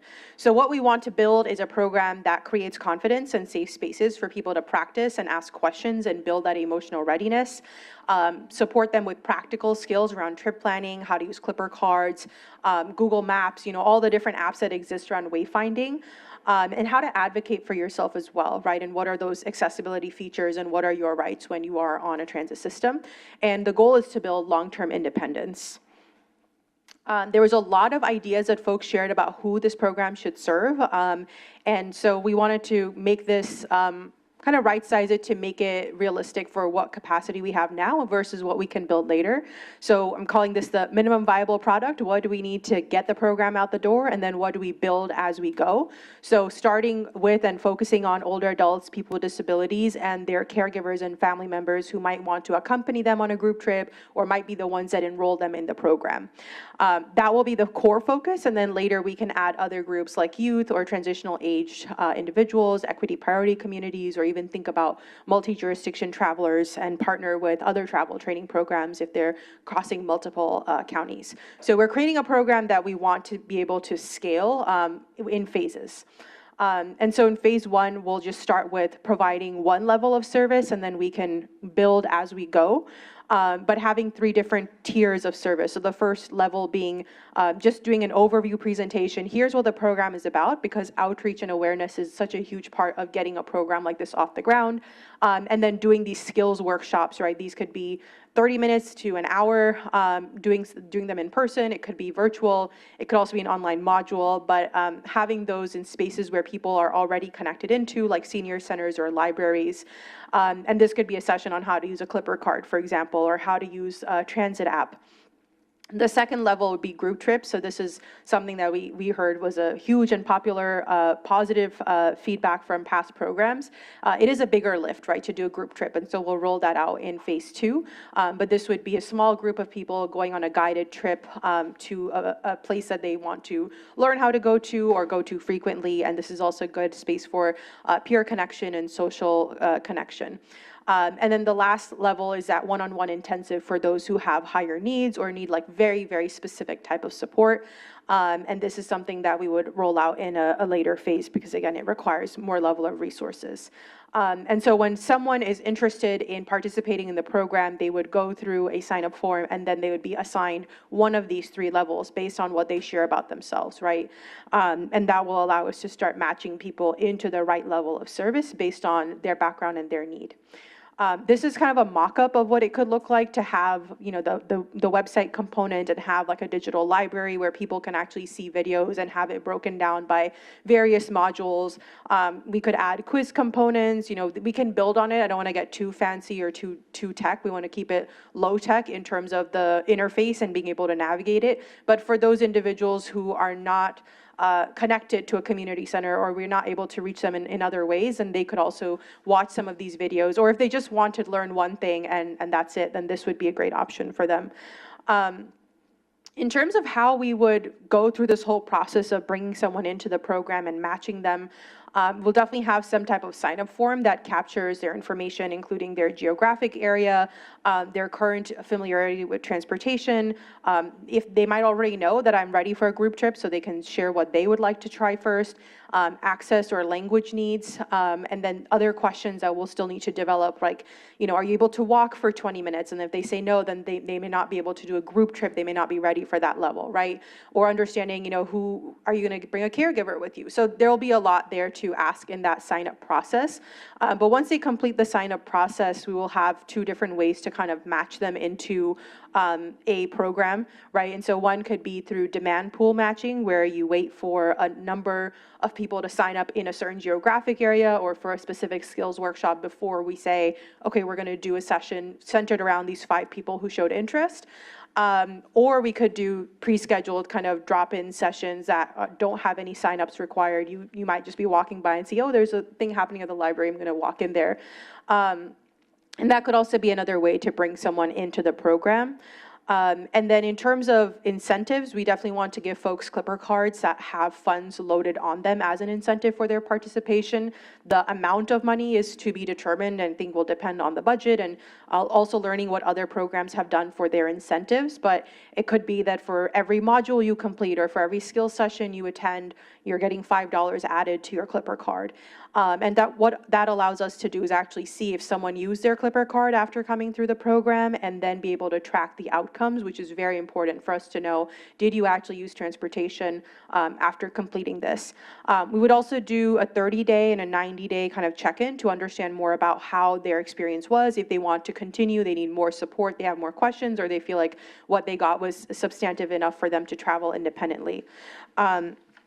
And then in terms of the curriculum and the what would be in these modules, it's still being, developed, but this is an idea of what it could look like. Having these different modules, again, where we would have an online library with videos that are categorized, in these modules, and then also for the skill sessions that we're doing in person or on Zoom, having them categorized by these modules. So there could be some on riding the bus with confidence, riding BART safely, emergency planning, accessibility and mobility skills, self-advocacy, right, and what you can ask for.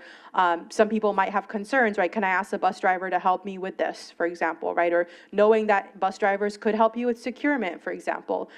So sharing that type of information, and also something around Uber and Lyft for those who are thinking about first and last mile connections, or there might be specific circumstances where the fixed route would not meet their needs.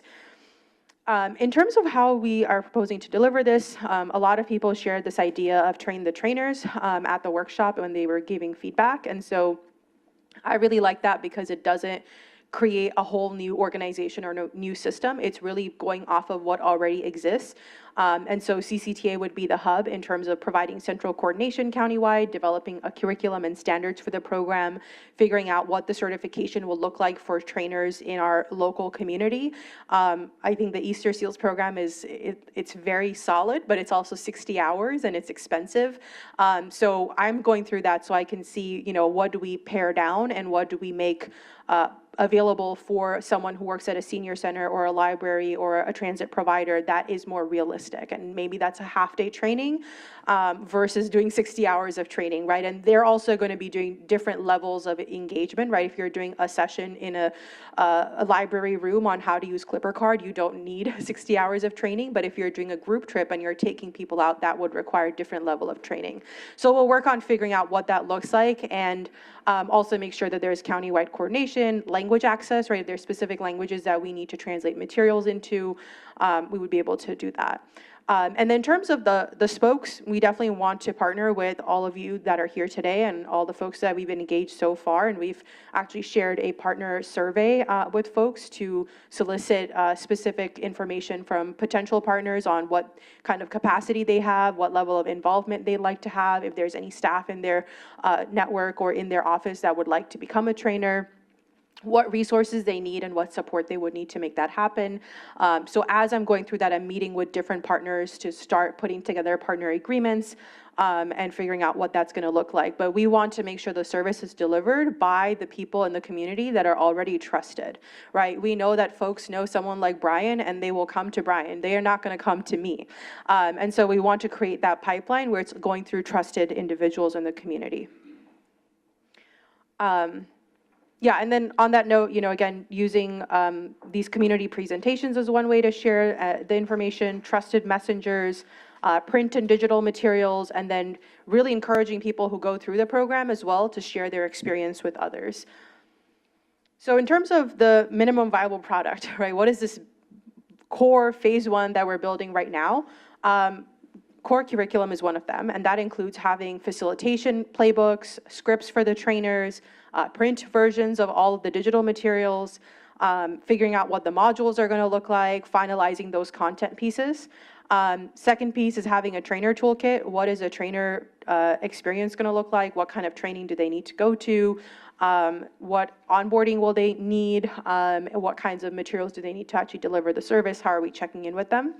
The third piece is the intake and operations. There's a lot here around figuring out like how to match people. Once we have a pool of trainers, figuring out how we're going to do the scheduling. So there will be a lot there, and then also figuring out the feedback process. And then the last piece is the digital foundation, right? Having a website, and we're still thinking through, if this is going to be a website that's just for this, or if we house it on an existing website that has foot traffic already. Having those tutorial videos, having that online resource library, and across the board, the guiding principles are accessibility first, low tech friendly, mobile first. I think a lot of people use their phones when they're accessing this, but also keeping in mind that the desktop version, plain language, and no over engineering. So in terms of our timeline for a phased rollout, we want to roll out this minimum viable product in September.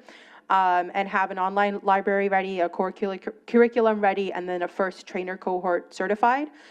We will start with just the skills workshops and the overview presentations. We will not do group trainings or anything of that nature until later. And then phase 2 is where we would add the group trainings, maybe even include a peer trainer component or a volunteer component if there's interest for more people to become trainers. And then we can continue to go from there in terms of building up, adding maybe more demographics, and also seeing if we can add the one-on-one training and support. So we just wanted to share that to keep the AAC updated on the progress that we're making, and very open to input and feedback as we develop. And I'm sure I'll be meeting with many of you one-on-one to figure out partner agreements as well. But that concludes my presentation. People are already talking, so do we have comments from the committee? Member Sanders? Nope, okay. Your Member Toth. microphone is on, sir. Wow, in a nutshell. That is very comprehensive, thoughtful, bigger than any travel training concept I've ever seen, and ambitious, and wow, good job. Thank you. Any other comments?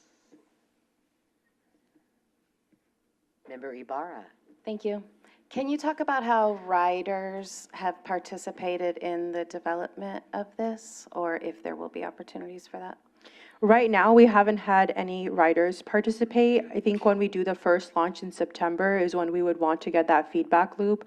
And that's why I want to do the 30-day and 90-day check-in to see like how the program is going, how they feel about it. And before we do like phase 2 or launch anything new, taking that moment to evaluate how it's going. So part of what we want to build now is figuring out what that feedback loop is going to look like so that it is informed by what the community is sharing. I am also happy to do a focus group if you feel like that would be beneficial prior to the launch. Very open to that. I think that's never a bad idea. Yeah. We could talk more offline. Any other comments? Member Barnes? Thank you, Lima, for the presentation.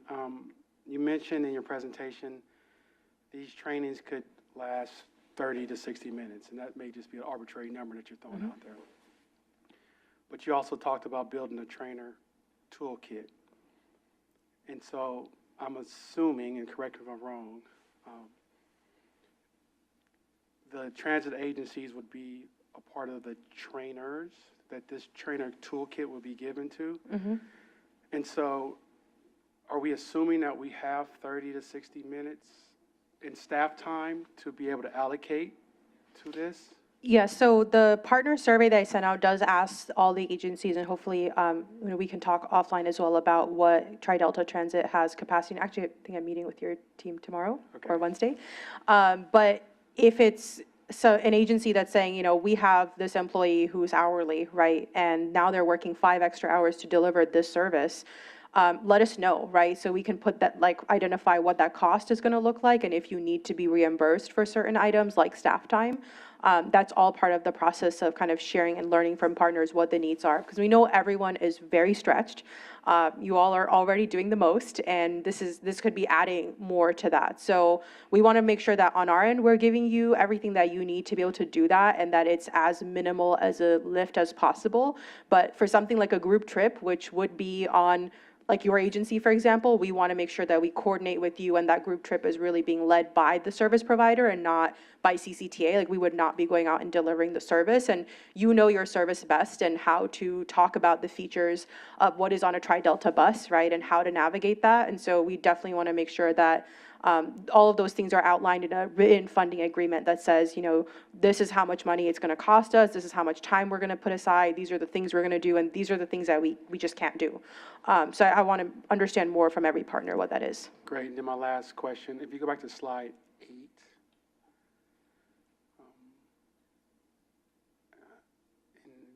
Sorry, if I don't have the number. It's the one where you have the 12 module Oh, here. curriculum.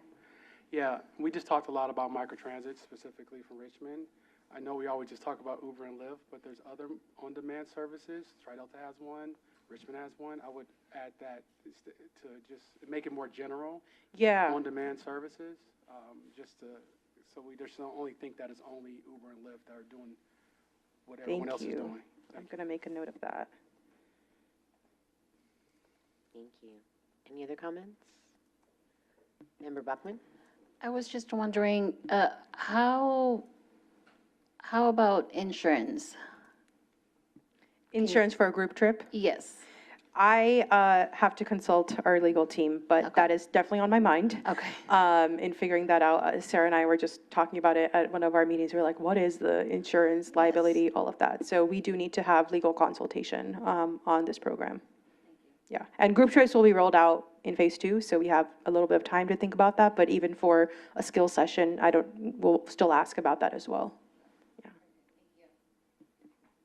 Member Shelton? Hi, I would check with WICTAC on, I think they were the last ones to run group trips. Yeah. Yes, Member Merely an admonition to CCTA that what Member Ibarra didn't say was that you've got an extraordinarily broad range of abilities to understand, and you're going to have to be able to cover in this learning process that very broad range. And I just suspect that some professional assistance somewhere along the line or people of experience, and I'll volunteer Ms. Ibarra to tell you what can be done and can't be done effectively. Yes, and I should say that as a part of the development process, we will be putting out a scope of work and having a consultant team help us build a lot of these, and in their scope, there will be a note about engaging with subject matter experts who specifically understand this line of work. So we want to make sure that it's being developed with input from the right people, and I will continue to also hold more feedback spaces. So maybe after we have a scope of work out and figure out what that plan is going to look like, we can come back and do another one similar to what I did, I think, like 2 weeks ago. It was just like a Zoom meeting, and people dropped in, and I shared, here's the idea. What do you guys think? And there was a lot of really good ideas that were shared and a lot of action items for me to follow up on. People mentioned, what are we going to issue senior cards? Are we going to issue the access card? Or can we help people get the access card? 'Cause that's really difficult to navigate. So I'm kind of doing my inquiries to follow up on those items, but yes, there's a huge range. And then we also have to determine what is a range that we can't meet, right? So if someone has very specific needs, not to turn them away, but to refer them to another service.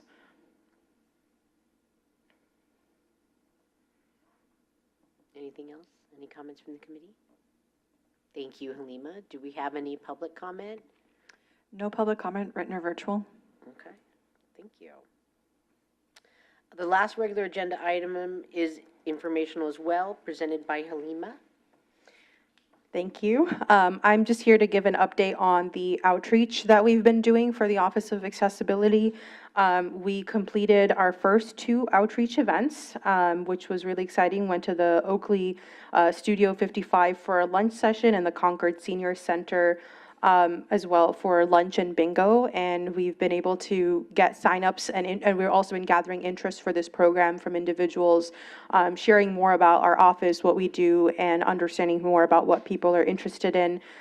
We will also be at the Richmond event that Brian is organizing, which we're really grateful to be invited to. And we're looking into a couple other events, but I did want to flag there's a few cities where we haven't identified events yet, and if you know of any events, please let us know. So I'll just read those cities out loud. Clayton, Antioch, Danville, El Cerrito, Hercules, Martinez, Moraga, Orinda, Bethel Island, and San Ramon. I'm going to try to reach out to the contacts that I have in those areas, but if you know of any events or centers where older adults or people with disabilities, and I think we've covered a lot of the older adult population with these events, but we are missing people with disabilities specifically. So if you have any recommendations for us, please let us know. And then the second thing I wanted to share is that we've been doing weekly virtual office hours that we just kicked off last Wednesday.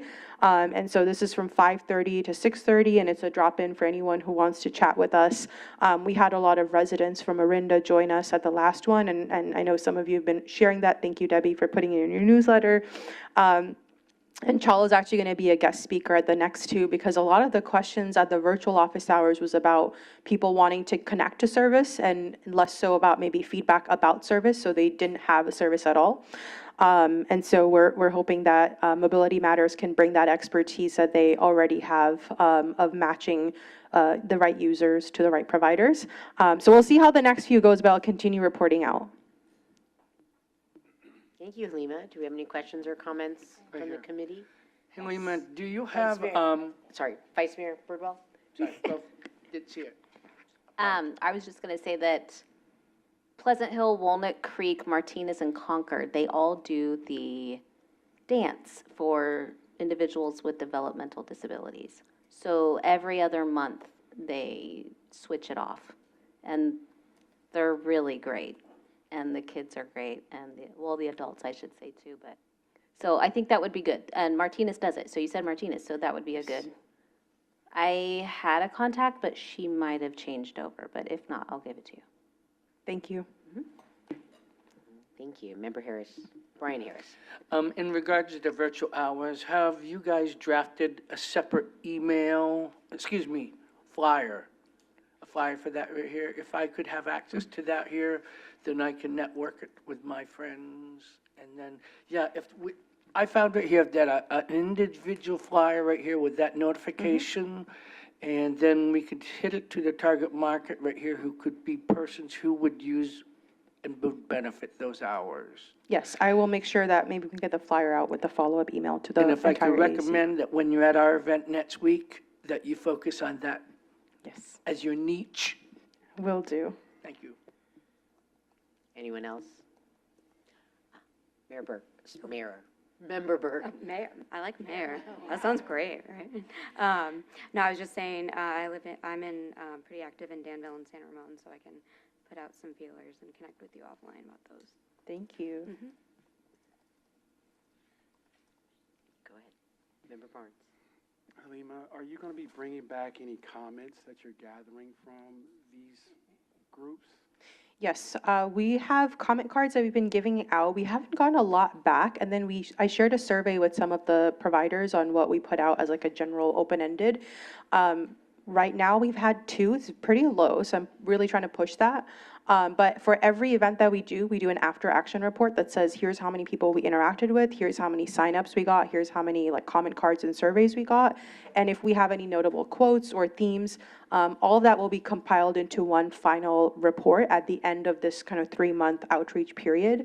And I will definitely make sure to share that with the AAC. Great, thank you. Anyone else? Questions, comments? Okay. Do we have anybody from the public that would like to speak, either in person or virtually? No public comment, written or virtual. Okay.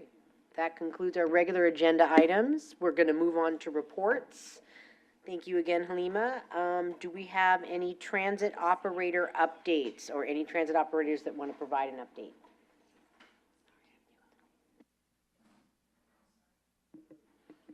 Sure. I'd be Member happy to go McDonald. first. All right. Good afternoon, everyone. Hello again, Kevin McDonald with BART. And just as a reminder, I represent BART, but also jointly with Mallory Nestor Brush, we oversee East Bay Paratransit. So my report will be on both fronts. First, on BART, I mentioned or I teased at our last meeting here that BART, we're having an in-station accessibility event for low vision and blind individuals. We held that event on March 25th. It was a huge success. We had great turnout. There were over 100 people who attended, both riders and their caregivers and attendants and friends. Well, we conducted a survey, like in kind of an exit survey. So the way it worked was we asked people to RSVP for the event so we could get an idea of how many people would be there. I staffed it as well as lots of other BART staff. It was at our 19th Street Oakland station. But we had people come from all over, including some members of this committee, so thank you for showing up. And in the station, so we actually had on one of our platforms a train that was doors open, on hold at that platform so that riders with low vision or visual impairments could navigate the train, experience its features. We had plenty of staff from our operations team, station agents and operations control team, showing how to pay your fare, similar to what we're looking at with the travel training program with CCTA.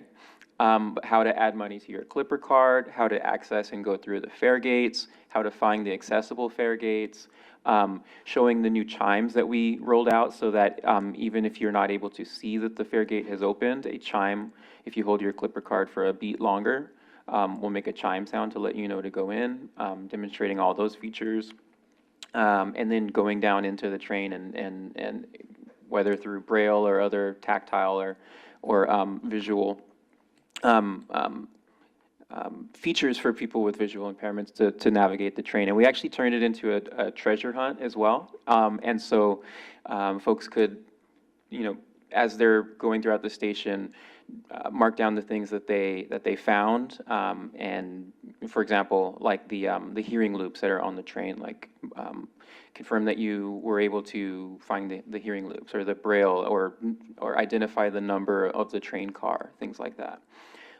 So on exiting the tour, people could drop in and exit. And for those people who responded, 100% said it was helpful for them in improving their understanding of how to use BART. 80% felt confident using BART independently after attending the event. And 52% said they will ride BART more often after attending the event. So it was really successful on that front. Personally, just me being able to staff the entry and exit check-in booth was a great way to network and schmooze. So I love doing that. So that was really helpful for me too on that front. And so just really happy that we were able to do that. I know we hadn't done one in a very long time, but we plan to keep this kind of event going on in the future, if not annually, at least more frequently than the last one, seven-ish years ago. And additionally, I'm sorry, I forgot to mention that at the event, we also had tables. So Lighthouse for the Blind was there, MTC and their Clipper card representative, Lydia, who you all probably know, she's great. She had tabled as well as East Bay Paratransit's travel training program. We had a table there as well. So all around, great event. We're really, really proud of that. Also, on the East Bay Paratransit front, Mallory, member Nestor Brush and I are very pleased to announce that we will be launching our new East Bay Paratransit software May 1st. So that is coming up very soon. The bags under our eyes are the result of that process. We are very near to launch. We've notified our boards. We have notified our customers. We've done training and information and training to our staff so that they're all ready for that. We don't expect it to be any different to the rider because this is replacing a staff-facing software that was going the way of the dinosaur, so it needed to be replaced. And so this is what we're calling phase one, which is replacing the staff-facing software. We do hope and expect that it will improve operational efficiency to some extent because it will provide live dispatching, and so it can optimize routes more efficiently than our current software. And then once that launch occurs May 1st, we will monitor it closely, make sure that everything is working as intended, and then we will move on to phase two, which will include customer-facing enhancements. And as my fellow operator, was there anything that I missed that you wanted to add to that? And let's see, I'm also proud to announce that we are rolling out new East Bay Paratransit vehicles. We implemented our new paratransit contract January 1st, 2025, and so our service providers are now have been in the process of procuring vehicles, and they're now being delivered, and so we've gotten a number of vehicles already. I think there's 23 new vehicles that are now out in service, and more to come with all of our service providers, so we're very happy about that as well. I'm also gonna, well, I guess I'll yield for now, but I also have the East Bay Paratransit Access Committee report later on. Oh, sure, so I'll give that now. That part's easy, I think. Well, we have not had a meeting since our last AAC, so the EB-PAC has not met since then, so nothing new to report. But I just want to give another shameless plug that we are actively looking for new members. So if anyone feels like they meet this criteria, we're looking for social service agency representatives in Contra Costa County. Contra Costa residents who ride paratransit services, and then also Contra Costa City-based paratransit service providers. And so we have vacancies on our EB-PAC for all of those seats. It is a great way to guide our work and also to hear from us. It's a really minimal time commitment. We meet once every 2 months for just 2 hours, and so it's a great way to be involved without having to be buried in meetings. So definitely encourage you to come to our next one, which is May 5th. So it's coming up soon, May 5th at 12:30 p.m. And we will make sure that everyone on this committee gets the Zoom meeting link because you can attend remotely, both as a member or as joining just as a member of the public. That's it for BART. Thank you. Any other transit operator updates? Okay, so we just had the EB-PAC. We'll move on. Does anybody have any updates from SMAC, the Senior Mobility Action Council? I believe Member And we Brian do Harris. here, Madam Chair, the Senior Mobility Action Council convened on April 6th to review its historical role, assess current priorities, and discuss opportunities to strengthen its community engagement around senior mobility in Contra Costa County. The meeting emphasized rebuilding SMAC's brand as well as visibility, clarifying its niche relative to that of other transportation advisory bodies, and planning future outreach efforts. In other words, we are taking a look at ourselves to make ourselves better in the coming months. And as we've all been talking about, I'd like to put a big plug in on behalf of SMAC that they will be attending the Richmond's 3rd Annual Senior Transportation Workshop and Town Hall event on Thursday, April 30th, 2026, from 1:30 to 3:30 at the Richmond Auditorium. I have placed flyers at the back table. You can help yourself to them. It is a bilingual flyer, Spanish on the back, English on the front. And I also want to put a shout out right here that, as we already heard from Halima, that CCTA will be representing here at the town hall and workshop. So that's all I have for my report. I hope to see you folks next week at the fair. I'll be there. I'm the coordinator. I'll be the one that's up front looking tired and run down. But excited. Thank you. Thank you so much. We don't have any correspondence. Chair, Jim Donnelly does have his hand raised. Oh, yes. Okay, Mr. Donnelly. Yeah, further to what Brian said about SMAC, couple things. Our next meeting is May 4th, Monday from 1 to 2:30. We'd love to have everybody from our transit agencies rejoin and start participating in SMAC. Our next meeting will also have a presentation by Alima, telling all the people there about the AAC, and then talking about how SMAC can augment what's going on with the AAC for all of our benefits. So please come join us. Thank you. Thank you. All right, so no correspondence and communications. Our final Chair, item.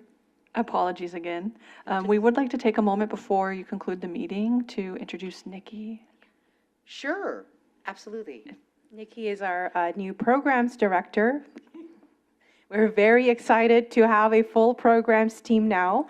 And we will, yes, please give a round of applause For a full programs team. for a full programs team.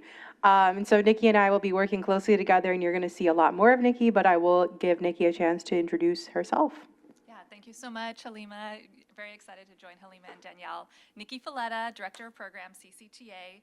I have 20 years of experience in transportation projects, programs, and funding. I am most recently coming from BART, so I have worked with Kevin, so it's nice to see a familiar face, a few other familiar faces out there. But I was at BART for 10 years, just coming over to CCTA now. For 3 of those years, I was the liaison between BART and CCTA, so I'm pretty familiar with how the agency works, the RTPCs, things like that. So that helps me kind of hit the ground running. So that's why I'm a familiar face. Some of you might know me. I've also worked with Rashidi in the past. So yeah, just excited to be working with all of you. I think I'm joining a great team here. So yeah, thank you. Thank you.